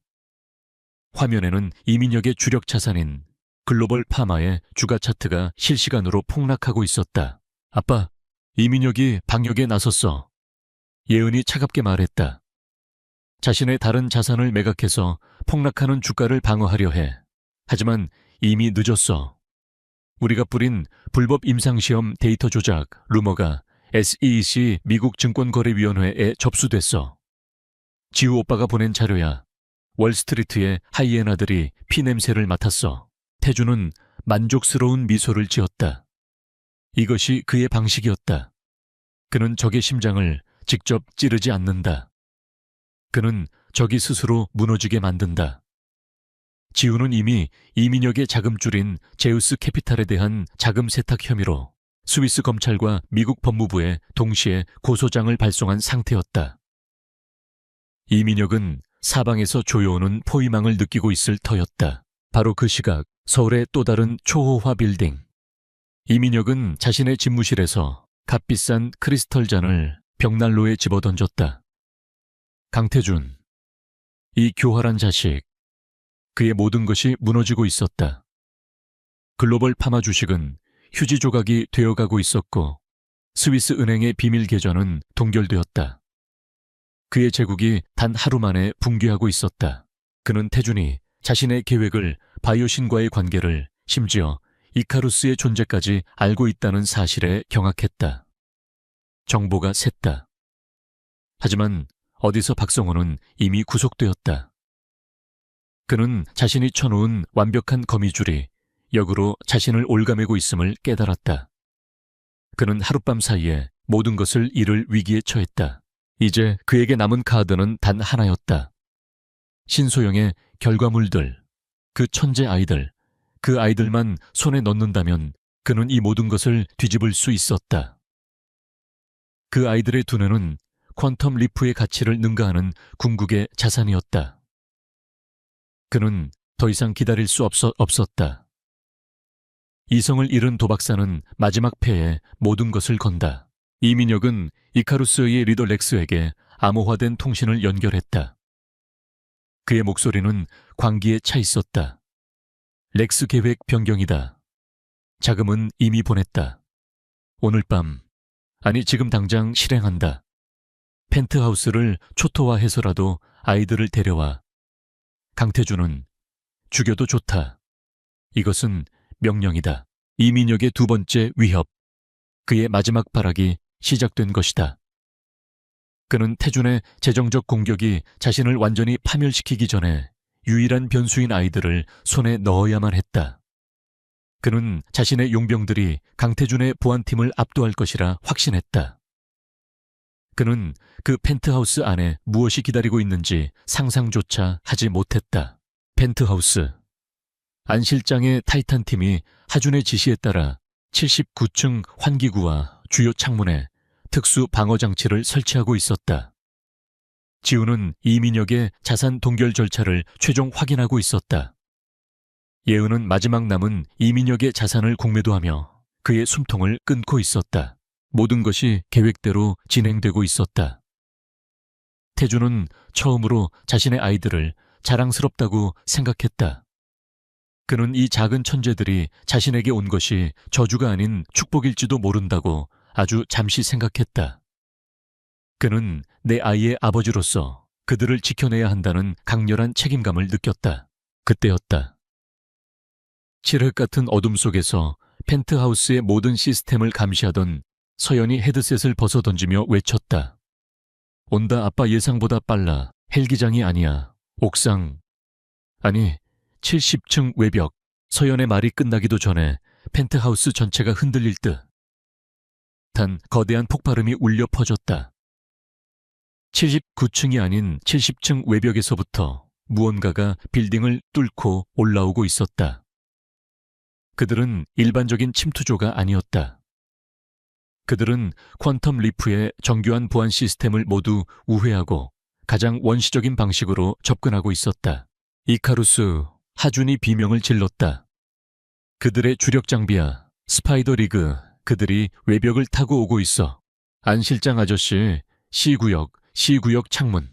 태주는 안 실장과 함께 C구역의 거대한 통유리 창으로 달려갔다.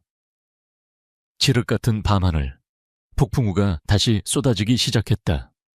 그리고 그 빗줄기 사이로 거미처럼 빌딩 외벽을 기어오르는 검은 형체들이 보였다. 최소 10명. 그들은 군용 등급의 검은 전투복을 입고 있었고 그들의 손에는 창문을 깨기 위한 특수 장비가 들려 있었다. 두 번째 위협.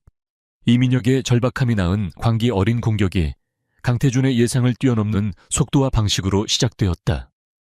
그의 펜트하우스는 이제 완벽하게 고립된 전장이 되었다. 쾅! 그것은 유리가 깨지는 소리가 아니었다. 펜트하우스의 초고강도 방탄 유리를 무력화시키기 위해 설계된 군용 등급의 형상 파괴 장약이 터지는 둔탁한 굉음이었다. C구역을 지키던 거대한 통유리창 전체가 거미줄처럼 갈라지기 시작했다. 강태준은 본능적으로 아이들이 있는 지휘 통제실 쪽을 바라보며 안 실장에게 고함을 질렀다. 전원 엄폐 C구역에서 즉시 물러서. 하지만 하준의 목소리가 더 빨랐다. 이 아수라장 속에서도 아이의 목소리는 얼음처럼 냉정했다. 서현 C구역 내부 방화 셔터 지금 당장. 서현은 이미 키보드 위에서 손가락을 날리고 있었다. 그녀의 눈은 수십 개의 데이터가 흐르는 모니터에 고정되어 있었다. 너무 늦었어. 하준 셔터가 완전히 닫히기 전에 놈들이 진입할 거야. 플랜 B로 전환한다. 콰구 와과광. 두 번째 폭발이 이어졌고 마침내 방탄유리가 산산조각나며 펜트하우스 안쪽으로 쏟아져 내렸다. 80층 상공의 거센 폭우와 바람이 깨진 창문을 통해 거실을 강타했다. 그리고 그 칠흑 같은 어둠과 빗줄기 속에서 검은 유령 같은 이카루스 용병 3명이 거실 안으로 굴러 들어왔다. 그들의 움직임은 훈련된 표범처럼 민첩하고 정확했다. 안 실장의 타이탄 팀이 즉각 사격을 개시했다. 최고급 가구로 채워졌던 펜트하우스 내부는 순식간에 총성과 섬광으로 가득 찬 전쟁터가 되었다. 하지만 용병들은 이미 거실 중앙의 거대한 대리석 기둥과 소파 뒤로 몸을 숨긴 후였다. 그들은 단순한 침입자가 아니었다. 그들은 전장을 지배하는 방법을 아는 살인 기계들이었다. 제압 사격놈들을 묶어도 안 실장이 외쳤다. 지금이야 서연 저봐. 하준이 외쳤다. 서연은 메인 시스템의 오버라이드 키를 눌렀다. 그녀가 이 펜트하우스를 무기로 바꿀 시간이었다. 조명 시스템 최대 출력. 그녀가 명령어를 입력하자 펜트하우스의 모든 스마트 조명과 예술품을 비추던 스포트라이트가 일제히 10만 루멘의 전술 섬광을 터뜨렸다. 요악. 어둠 속 침투에 완벽하게 적응했던 용병들의 눈이 순간적으로 멀었다. 그들의 최신형 야간 투시경은 이 정도의 급작스러운 광량 폭발을 감당하지 못하고 과부하로 타버렸다. 그 찰나의 순간 타이탄 팀이 방역했다. 실탄이 아닌 비살상용 고전압 충격탄이 용병들의 방탄복을 정확하게 타격했다. 강태준은 이 기회를 놓치지 않았다. 그는 총을 들지 않았지만 그 어떤 요원보다 빠르게 움직였다. 그는 가장 가까이 있던 용병의 팔을 꺾으며 그의 손에서 소총을 빼앗아 들었다. 그의 몸에 밴 잊고 있던 야수 같은 움직임이었다. 그는 더 이상 고고한 CEO가 아니었다. 그는 자신의 아이들을 지키는 아버지였다. C구역의 침입자들이 순식간에 제압당했지만 이것은 시작에 불과했다. 아빠 B구역 옥상 헬기장에서도 내려오고 있어. 하준이 펜트하우스 전체 도면을 보며 다급하게 소리쳤다. 옥상 헬기장을 통해 로프를 타고 내려온 용병들이 B구역의 야외 테라스 창문을 깨기 시작했다. 지우 B구역, 하준이 명령했다. 지우는 법률 검토가 아니라 펜트하우스의 구조 설계 도면을 분석하고 있었다. 그의 작은 손가락이 테라스의 특정 지점을 가리켰다. B구역 테라스, 외팔부 구조야. 하중 지지대가 특정 지점에 몰려 있어. 서연 그쪽 바닥에 매립된 우퍼 스피커 34Hz로 공진시켜. 지금 당장. 서허연은 즉시 시스템에 접근했다.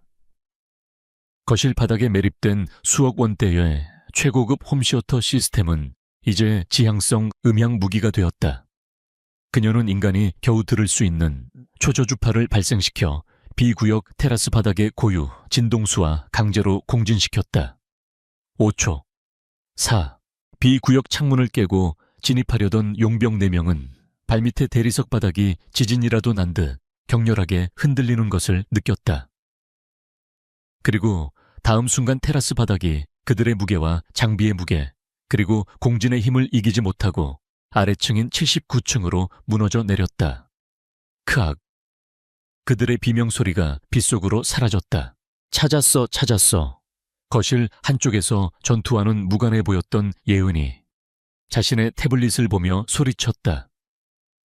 팀 리더 렉스, 그놈 헬멧캠이랑 우리 내부망이랑 연결됐어. 서연 언니가 그놈 통신망 해킹했어. 놈의 아내 살아. 수술비, 이민혁이 아니라 바이오신이 제네바 병원으로 직접 송금하고 있었어. 하주는 즉시 이 정보를 이용했다. 이것은 물리적인 전투를 넘어선 심리전이었다. 서연 렉스의 개인 통신 채널 나한테 돌려 하주는 마이크를 잡았다. 그리고 이카루스 팀 전체가 듣는 채널이 아닌 오직 렉스의 헬멧에만 연결된 채널에 3살 아이의 목소리가 아닌 냉혹한 지휘관의 목소리가 울려 퍼졌다. 렉스, 들리나? C 구역의 기둥 뒤에서 타이탄 팀과 치열한 교전을 벌이던 렉스는 헬멧 속에서 직접 울리는 낯선 목소리에 소스라치게 놀랐다. 누구냐? 내 보안 채널에 어떻게? 그는 이것이 강태준 측의 심리전이라고 생각했지만 다음 말에 얼어붙었다. 너의 아내 사라. 지금 제네바 대학병원 3급의 2호실에서 뇌종양 수술 중이지. 집도인은 마르탱 박사. 렉스 총구가 공포로 흔들렸다.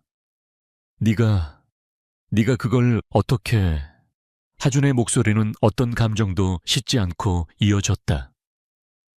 지금 당장 철수하지 않으면 3분 안에 바이오신의 스위스 비밀 계좌가 동결된다. 예은 준비됐지? 응, 버튼 하나면 돼. 송금 즉시 중단이야. 예은이 옆에서 대답했다. 수술은 중단될 거다. 아내는 죽어. 선택해, 렉스. 강태준은 자신의 아이들을 바라보았다. 그들은 단순한 방어를 넘어 적의 심리를 파고들어 전장을 완벽하게 지배하고 있었다. 이것은 나 홀로 집에 같은 아이들 장난이 아니었다. 이것은 21세기 하이테크 심리전이었다. 그는 아이들이 있는 지휘 통제실 거실 중앙으로 천천히 발걸음을 옮겼다. 렉스는 이성을 잃었다. 그는 자신의 팀이 3살짜리 아이들에게 농락당하고 있다는 사실을 꿈에도 몰랐다. 그는 이것이 자신을 파멸시키려는 강태준의 잔인한 함정이라고 생각했다. 닥쳐라, 헛소리 집어치워. 모두 죽여버리겠다. 그는 마지막 수단으로 허리춤에서 섬광 수류탄이 아닌 군용 세열 수류탄을 꺼내 들었다. 안 돼, 놈이 수류탄을 하준이 절박하게 외쳤다. 바로 그때 펜트하우스의 높은 천장에서 숨겨져 있던 패널 수십 개가 동시에 열리며 서연이 지난 24시간 동안 비밀리에 개조한 소형 드론 20여 대가 쏟아져 나왔다.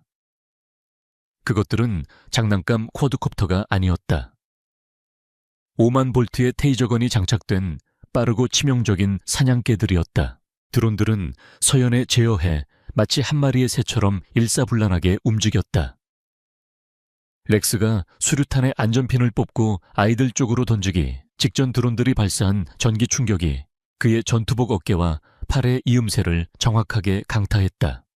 크어억, 렉스는 온몸이 마비되며 바닥에 쓰러졌고 수류탄은 그의 손에서 미끄러져 아이들이 모여있는 곳으로 굴러갔다. 안전핀은 이미 뽑힌 상태였다. 5초, 4초, 안 실장도 타이탄 팀도 너무 멀었다. 강태준은 망설이지 않았다. 그는 자신의 네 아이들을 향해 굴러가는 그 치명적인 금속 덩어리를 향해 자신의 거대한 몸을 날렸다. 그의 머릿속에는 오직 하나의 생각뿐이었다. 내 아이들, 내 상속자들, 아빠 쥐하준과 서연 예은 지우의 절규가 펜트하우스를 울렸다. 강태준은 눈을 감았다. 그는 자신의 제국이 아니라 자신의 가족을 지키기 위해 모든 것을 걸었다. 하지만 예상했던 고막을 찢는 폭발음과 몸이 찢어지는 고통은 일어나지 않았다. 강태준이 혼란 속에서 눈을 떴을 때 수류탄은 그의 손바닥 안에서 요란한 소리와 함께 강력한 섬광만을 터뜨리고 있었다. 살상용이 아니었다. 지우가 안도의 한숨을 내쉬며 침착하게 말했다. 섬광탄이었어, 아빠. 렉스의 목적은 우리가 아니라 생포였으니까. 놈들은 처이전부터 우릴 죽일 생각이 없었어. 이민혁의 명령이었을 거야. 렉스는 전기 충격과 섬광탄의 충격으로 완전히 무력화된 채 바닥에 쓰러져 있었고 나머지 용병들은 모두 타이탄 팀에 의해 제압되었다. 깨진 창문으로 차가운 비바람이 몰아쳤지만 펜트하우스는 기묘한 고요함에 휩싸였다. 안 실장과 그의 팀은 망연자실한 표정으로 이 모든 상황을 지휘한 4명의 아이들을 바라보았다. 강태준은 바닥에서 천천히 일어섰다. 그는 손에 든 아직 열기가 남은 섬광탄을 내려다보았다. 그리고 아이들을 바라보았다. 그는 방금 자신의 목숨을 걸었다. 그는 더 이상 고독한 CEO가 아니었다. 그는 내 아이의 아버지였다. 그는 하준에게 다가가 떨고 있는 아이의 작은 어깨를 거칠지만 따뜻하게 감싸 안았다. 괜찮다, 하준아. 다 끝났다. 하지만 하준은 고개를 저었다. 그의 눈에는 안도감이 아닌 더 깊은 절망과 공포가 서려 있었다. 아니, 아빠, 끝나지 않았어. 렉스와 이카루스는 미끼였어. 하준의 말에 서연이 자신의 메인 모니터를 가리키며 절망적인 목소리로 외쳤다. 이민혁이 이 모든 혼란을 틈타서 우리의 방어망이 뚫린 틈을 이용해서 엄마의 위치를 알아냈어. 그가 지금 엄마에게로 가고 있어. 강태준의 뇌는 얼어붙었다가 즉시 끌어올랐다. 이 모든 펜트하우스 공성전은 이카루스의 정예 병력은 이민혁의 마지막 발악은 모두 미끼였다. 진짜 목표는 아이들이 아니라 아이들의 어머니인 신소영이었다. 이민혁은 강태준의 모든 방어력이 펜트하우스에 집중된 틈을 타 그의 진짜 사냥감을 추적하고 있었던 것이다. 서연의 작은 손가락이 미친 듯이 키보드를 두드렸다. 그녀의 눈에는 처음으로 눈물이 고였다. 분노와 공포가 뒤섞인 눈물이었다. 찾았어. 이민혁의 개인 헬기. 방금 서울 상공을 이륙했어. 목적지는 강원도. 우리가 있던 벙커야. 엄마가 그 근처에 숨어 있어. 놈이 엄마를 잡으러 가고 있어. 강태준은 단 1초도 지체하지 않았다.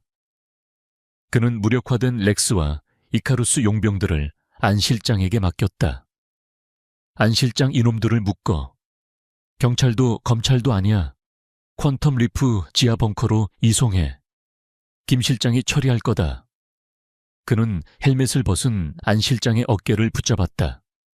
그리고 최정예 4명, 나와 함께 간다. 지금 당장. 그는 지휘 통제실로 달려갔다. 지우와 예은은 공포에 질려 있었지만 하준과 서연은 이미 전투 태세를 갖추고 있었다. 태준은 아이들을 바라보았다. 너희들은 여기 남아. 그의 말이 채 끝나기도 전에 하준이 그를 가로막았다. 안 돼. 아빠, 엄마를 찾을 수 있는 건 우리뿐이야. 엄마는 이카루스의 추적을 피하려고 모든 통신망에서 사라졌어. 오직 우리만 아는 암호화된 비컨을 남겼어.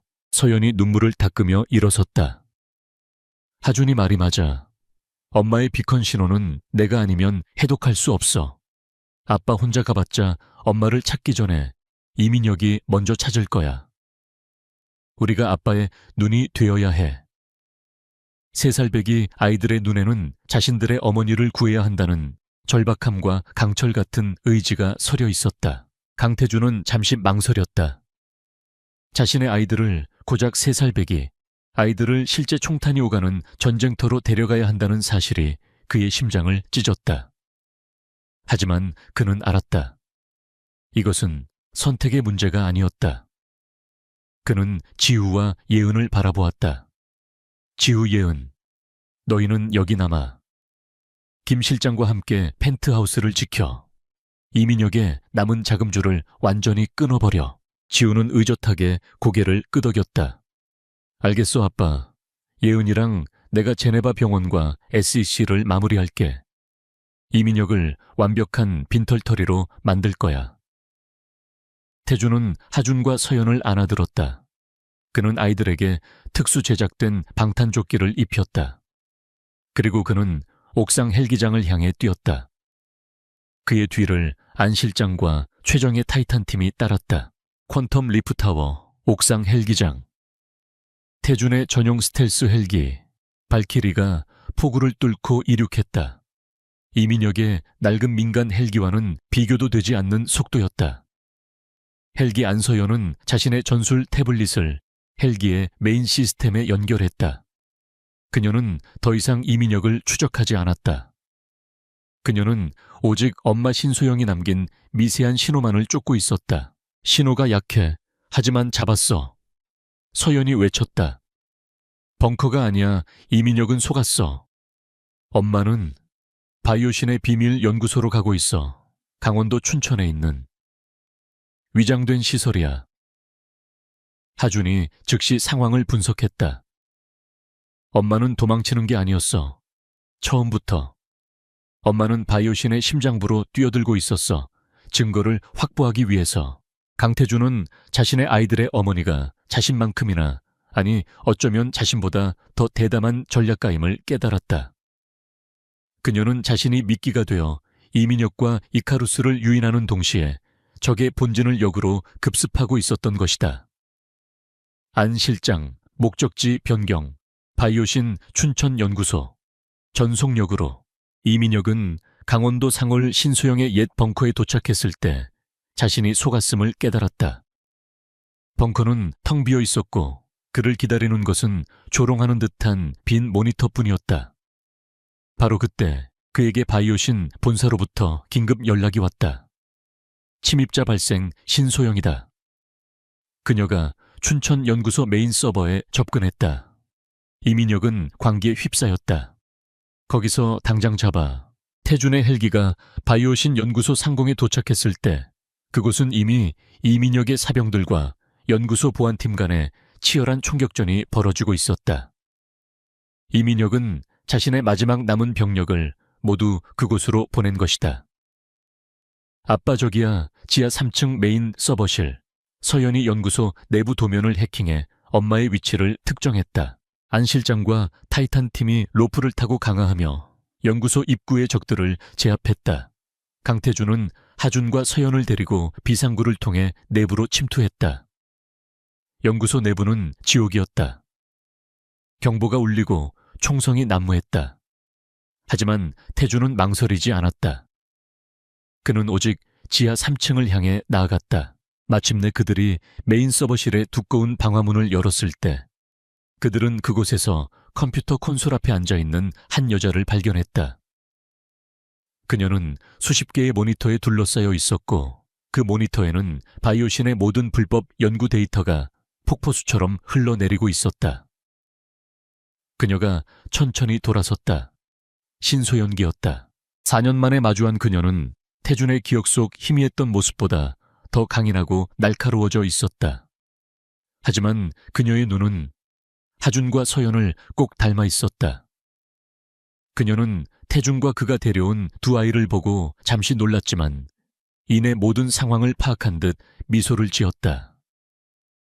왔구나, 내 아가들. 그리고 강태준 씨. 엄마 하준과 서연이 달려가 그녀의 품에 안겼다. 그 냉철하던 천재 아이들이 처음으로 평범한 아이처럼 울음을 터뜨렸다. 신소영은 아이들을 끌어안고 그들의 머리를 쓰다듬었다. 그녀의 눈에서도 눈물이 흘렀다. 미안해, 엄마가 너무 늦게. 아니, 너희가 너무 빨리 와줬구나. 그 감동적인 재회는 길지 않았다. 서버실 문이 다시 거칠게 열리고 이민혁이 붉게 충혈된 눈으로 총을 든 채 나타났다. 그의 뒤에는 마지막 남은 용병 2명이 서 있었다. 그는 무너진 자신의 제국과 자신을 기만한 신소영과 자신의 모든 것을 빼앗아간 강태준을 번갈아 노려보았다. 끝났다, 신소영, 그리고 강태준. 이민혁이 광기 어린 목소리로 외쳤다. 내 놈의 아이들, 그 천재적인 머리가 내 놈의 펜트하우스를 지켜줄지는 몰라도 여긴 아니야. 이 연구소는 10분 안에 자폭한다. 모든 증거와 함께 그는 손에 든 기폭장치를 들어보였다. 아이들을 넘겨. 그럼 너희 둘은 살려주지. 신소영은 아이들을 자신의 등 뒤로 숨기며 이민혁을 노려보았다. 넌 날 속였어, 이민혁. 넌 내 연구를 인류를 위해 쓴다고 했지. 하지만 넌 그걸로 돈벌이를 하고 살인 무기를 만들려 했어. 바이오신과 손잡고. 인류, 이민혁이 비웃었다. 그딴 건 강태준 같은 위선자들이나 하는 소리지. 힘돈 그것만이 진리야. 그리고 저 아이들은 그 모든 걸 나게 가져다 줄 열쇠고 순순히 내놔. 이민혁이 총구를 아이들에게 겨누었다. 강태준이 이민혁의 앞을 막아섰다. 그의 눈은 분노로 불타고 있었다. 내 아이들이다. 이민혁, 내 놈이 감히 손댈 수 있는 존재가 아니야. 내 아이들이라고 이 괴물들이. 이민혁이 방아쇠에 손가락을 걸었다. 다 같이 죽자. 바로 그 순간이었다. 신소영이 이민혁을 향해 차갑게 말했다. 넌 이미 졌어, 민혁아. 그리고 그녀는 자신의 뒤에 숨어있던 서연을 바라보았다. 서연아, 네가 좋아하는 게임이야. 엄마가 판을 깔아놨어. 이제 엔터키를 누를 시간이야. 서연은 엄마의 의도를 즉시 파악했다. 그녀는 엄마의 콘솔에 자신의 태블릿을 연결했다. 신소영이 지난 며칠간 목숨을 걸고 확보한 바이오신의 모든 범죄 증거, 불법 임상시험 기록 이민혁과의 검은 거래 내역 이카루스를 동원한 암살 지시. 그 모든 데이터가 하나의 파일로 압축되어 있었다. 엄마, 이 코드는 완벽해. 전송 시작. 서연이 속삭였다. 이민혁은 자신의 기폭장치가 작동하지 않는다는 것을 깨달았다. 서연이 이미 연구소의 모든 시스템을 장악한 후였다. 이게 무슨 짓이야. 안 돼. 멈춰. 데이터는 바이오신의 서버를 떠나 전 세계로 퍼져나가기 시작했다. 미국 증권거래위원회 게이게디쇼 국제형사재판소, 그리고 전 세계 모든 주요 언론사의 서버로. 신소영과 서연 엄마와 딸의 합작품인 디지털 폭격이 시작된 것이다. 이민혁은 모든 것이 끝났음을 깨달았다. 그는 이성을 잃고 강태준에게 달려들었다. 하지만 그는 강태준의 상대가 되지 못했다. 강태준은 그를 가볍게 제압하고 바닥에 내동댕이 쳤다. 그 순간 연구소 입구로 안 실장의 팀과 함께 검은 정장을 입은 검찰 수사관들이 쏟아져 들어왔다. 신소영이 태준을 보며 씩 웃었다. 내가 불렀어. 30분 전에. 시간이 딱 맞았네. 이민혁은 수사관들에게 끌려가며 강태준을 향해 절규했다. 강태준, 내 놈이 이겼다고 생각하지 마. 저 아이들은 괴물이야. 내 놈을 파멸시킬 거라고. 이민혁과 바이오신 관계자들이 모두 체포되었다. 모든 것이 끝났다. 강태준은 자신을 바라보고 있는 신소영과 그녀의 품에 안겨 자신을 올려다보는 두 아이를 바라보았다. 그는 천천히 그들에게 다가갔다. 하준과 서연이 그리고 신소영이 그를 바라보고 있었다. 네 사람의 시선이 허공에서 복잡하게 얽혔다. 모든 것이 끝난 연구소의 메인 서버실에는 기묘한 정적이 흘렀다. 사이렌 소리도 총성도 멎었다. 차가운 기계음만이 이 비현실적인 공간을 채우고 있었다. 강태준은 자신을 바라보는 세 사람 안이 자신의 새로운 가족을 마주하고 섰다. 아이들을 품에 안은 신소영. 그녀는 4년 전 그 밤의 유약한 여자가 아니었다. 그녀는 이 모든 전쟁을 설계하고 적의 심장부에서 승리를 쟁취한 지휘관이었다. 태주는 자신이 평생을 바쳐 이룬 퀀텀 리프의 제국이 이 작은 여성과 그녀가 창조한 네 아이들이 벌인 하룻밤의 전쟁에 비하면 아무것도 아님을 깨달았다.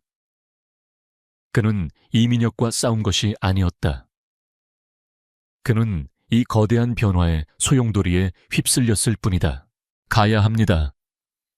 안 실장이 다가와 낮은 목소리로 말했다. 검찰이 이곳을 통제할 겁니다. 회장님과 가족분들은 현장을 벗어나셔야 합니다. 가족이라는 단어가 태준의 귀에 낯설게 박혔다. 그는 신소영을 바라보았다. 그녀는 아이들을 다독이며 일어섰다. 가시죠, 강태준 씨. 우리의 전쟁은 끝났지만 아이들의 삶은 이제 시작이니까요. 그녀의 목소리는 담담했지만 그 안에는 강철 같은 의지가 담겨 있었다. 태준은 말없이 고개를 끄덕였다. 그는 하준의 손을 잡았다. 아이의 작은 손은 차가웠지만 아빠의 손을 놓지 않으려는 힘이 강하게 전해져 왔다. 태준은 자신의 스텔스 헬기 발키리에 네 사람을 태웠다. 상속자 없는 CEO가 마침내 그의 상속자들과 함께 자신의 성으로 돌아가고 있었다. 펜트하우스는 전쟁의 상흔이 고스란히 남아 있었다. C구역에 깨진 유리창은 임시 방탄 패널로 막혀 있었고 거실 바닥에는 전투의 흔적들이 널브러져 있었다. 하지만 이 혼돈의 중심에서 지후와 예은은 조금도 동요하지 않은 채 자신들의 워크스테이션을 지키고 있었다. 그들은 헬기 소리를 듣고 달려나왔다.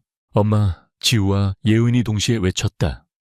그들은 평소의 냉철함을 잃고 울음을 터뜨리며 신소영의 품으로 달려들었다. 4명의 아이들이 마침내 엄마와 함께 모였다. 그들은 서로를 부둥켜 안았다. 그것은 세상에서 가장 완벽하고도 기묘한 가족의 재회였다. 강태준은 그들로부터 몇 걸음 떨어진 곳에서 이 낯선 광경을 바라보았다. 그는 이 집의 주인이었지만 동시에 이방인이었다. 그는 이 따뜻한 원의 일부가 아니었다. 그때 예은이 엄마의 품에서 고개를 들고 태준을 향해 태블릿을 들어 보였다. 아이의 얼굴은 눈물로 얼룩져 있었지만 그 눈은 전문 펀드 매니저의 그것이었다. 아빠, 이민혁 파산했어. 제우스 캐피탈은 공중분해됐고 바이오신 주식은 상장 폐지 절차에 들어갔어. 지우도 안경을 고쳤으며 보고했다. 스위스 검찰이 이민혁과 바이오신 경영진 전원의 자산을 동결시켰어. 우리가 승소했어, 아빠. 그리고 지우는 새로운 법률 서류 파일을 태준의 태블릿으로 전송했다. 이건 우리 4명의 친자인지 및 입양 절차 서류야. 아빠의 서명만 있으면 돼. 강태준은 자신의 태블릿에 뜬 친권 및 입양 동의서를 내려다보았다. 그의 심장이 세차게 뛰었다. 이것은 그 어떤 M&A 계약서보다 더 무겁고 더 운명적인 서명이었다. 그는 신소영을 바라보았다. 그녀는 아이들을 다독이며 그를 조용히 응시하고 있었다. 그녀는 강요하지 않았다. 선택은 오롯이 그의 몫이었다. 태준은 망설이지 않았다. 그는 자신의 지문을 스크린에 가져다 댔다. 승인. 그는 법적으로 그리고 실질적으로 내 아이의 아버지가 되었다. 그는 더 이상 상속자 없는 CEO가 아니었다. 그는 하룻밤 사이에 4명의 천재 아이들과 그들의 어머니까지 책임져야 하는 남자가 되었다. 몇 주가 흘렀다. 세상은 바이오신의 충격적인 스캔들로 뒤집혔다. 불법 유전자 조작 실험 전개 로비, 내부자 거래. 이민혁과 박성호는 대한민국 재계 역사상 최악의 범죄자로 낙인 찍혔다. 퀀텀 리프 홀딩스는 이 거대한 비리를 폭로한 정의의 수호자로 급부상했다. 아무도 그 폭로의 중심에 4명의 3살배기 아이들이 있다는 사실을 알지 못했다. 강태준의 펜트하우스는 예전의 차가운 모습을 완전히 잃었다. 깨진 유리창은 수리되었지만 거실은 이제 아이들의 연구소이자 놀이터가 되었다. 한쪽 벽면은 서연의 슈퍼컴퓨터가, 다른 쪽 벽면은 지후의 법률 서적이 차지했다. 예은은 거실 한복판에서 드론으로 유기농 간식을 배달시키는 실험을 하고 있었다. 강태준의 삶도 완전히 바뀌었다. 그는 여전히 퀀텀 리프의 제왕이었지만 그의 일정에는 아이들과 저녁 식사하기와 하준이와 체스 두기, 그리고 매번 지기, 서연이의 코딩 질문 받아주기, 그리고 이해 못하기 같은 항목들이 추가되었다. 그는 자신의 완벽한 통제가 불가능한 이 혼돈 속에서 기묘한 안정감을 느끼기 시작했다. 신소영은 펜트하우스의 게스트 윙에 머물렀다. 그녀와 태준의 관계는 복잡했다. 그들은 연인이 아니었다. 그들은 아이들의 부모이자 서로의 능력을 존중하는 동료였다. 그들은 밤마다 아이들이 잠든 후 거실에서 만나 아이들의 미래에 대해 토론했다. 그것은 두 천재가 벌이는 치열한 학술 토론이자 두 부모가 나누는 육아 상담이었다. 아이들을 평범하게 키울 순 없어요. 어느 날 밤 신소영이 와인잔을 내려놓으며 말했다. 그녀의 눈에는 죄책감이 서려 있었다. 내가 아이들에게서 평범한 유년기를 빼앗았어요. 그들은 내 욕심이 만들어낸 결과물이에요. 그녀는 아이들을 최적화했던 그 순간을 후회하고 있었다. 태준은 그녀를 바라보았다. 그는 4년 전 그녀를 만났던 그 밤을 떠올렸다. 그녀는 도망치고 있었다. 당신은 아이들을 지킨 거야. 태준이 낮게 말했다. 당신이 아니었다면 저 아이들은 이민혁 같은 자들의 손에 넘어가 무기가 되었을 거야. 당신은 어머니로서 최선의 선택을 한 거요. 그의 무뚝뚝한 위로에 신소영은 처음으로 희미하게 미소 지었다. 아이들은 당신을 좋아해요, 태준 씨. 당신의 그 차가운 이성, 그게 아이들에게는 가장 안정적인 울타리가 되어주고 있어요. 그녀는 잠시 망설이다가 물었다. 퀀텀 리프는 어떻게 할 건가요? 이 사회가 여전히 당신의 상속자들을 원할 텐데요. 이틀 후 퀀텀 리프 홀딩스 긴급 이사회가 소집되었다. 박성호와 이민혁의 세력이 완전히 제거된 이사회는 태준의 절대적인 권력 앞에 숨을 죽이고 있었다. 그들은 태준이 최근의 스캔들, 아이들의 등장을 어떻게 해명할지, 그리고 회사의 미래를 어떻게 그릴지 초조하게 기다리고 있었다. 태준은 이사회장에 들어섰다. 그의 뒤에는 신소영 박사가 법률 고문 자격으로 동석했다. 모든 이사의 시선이 그녀에게 쏠렸다. 태준은 단상에 서서 좌중을 압도했다. 지난 몇 주간 회사 내부에 불미스러운 일이 있었습니다. 하이에나들은 모두 정리되었습니다. 그는 잠시 말을 멈췄다. 그의 시선이 과거 자신에게 후계자 문제를 거론했던 원로 이사들에게 향했다. 많은 분들이 퀀텀 리프의 미래와 나의 상속자에 대해 걱정했습니다. 오늘 그 답을 드리겠습니다. 이사들은 마른 침을 삼켰다. 그가 혹시 그 소문의 아이들을 공식 석상에 드러낼까봐 조마조마했다. 하지만 태준의 방식은 그들의 상상을 초월했다. 저는 특정 개인에게 회사를 물려줄 생각이 없습니다. 나의 유산은 피로 이어지는 것이 아니라 가치로 이어져야 합니다. 그는 신소영 박사에게 손짓했다. 신소영은 자리에서 일어나 단상에 섰다. 오늘부로 퀀텀 리프 홀딩스는 노아재단, 노아 펀데이션을 설립합니다. 태준이 발표했다. 이 재단은 바이오신 사태로 얼룩진 생명 공학 분야의 윤리적 발전을 지원하고 신소영 박사의 지휘하에 인류의 미래를 위한 순수 과학을 연구할 것입니다. 이사들은 술렁였다. 재단 설립이라니. 재단의 초기 자본금은 태준이 다음 말을 이었다. 이민혁과 바이오신의 불법 자산을 동결 환수하여 마련한 30억 달러로 충당합니다. 이사들은 경악했다. 그는 적의 피로 자신의 새로운 왕국을 세우고 있었다. 예은이 공매도로 벌어들인 돈과 지우가 법률적으로 환수한 자산이 모두 이 재단으로 모인 것이다. 태준은 신소영과 아이들에게 가장 안전하고 합법적인 울타리를 만들어 주었다.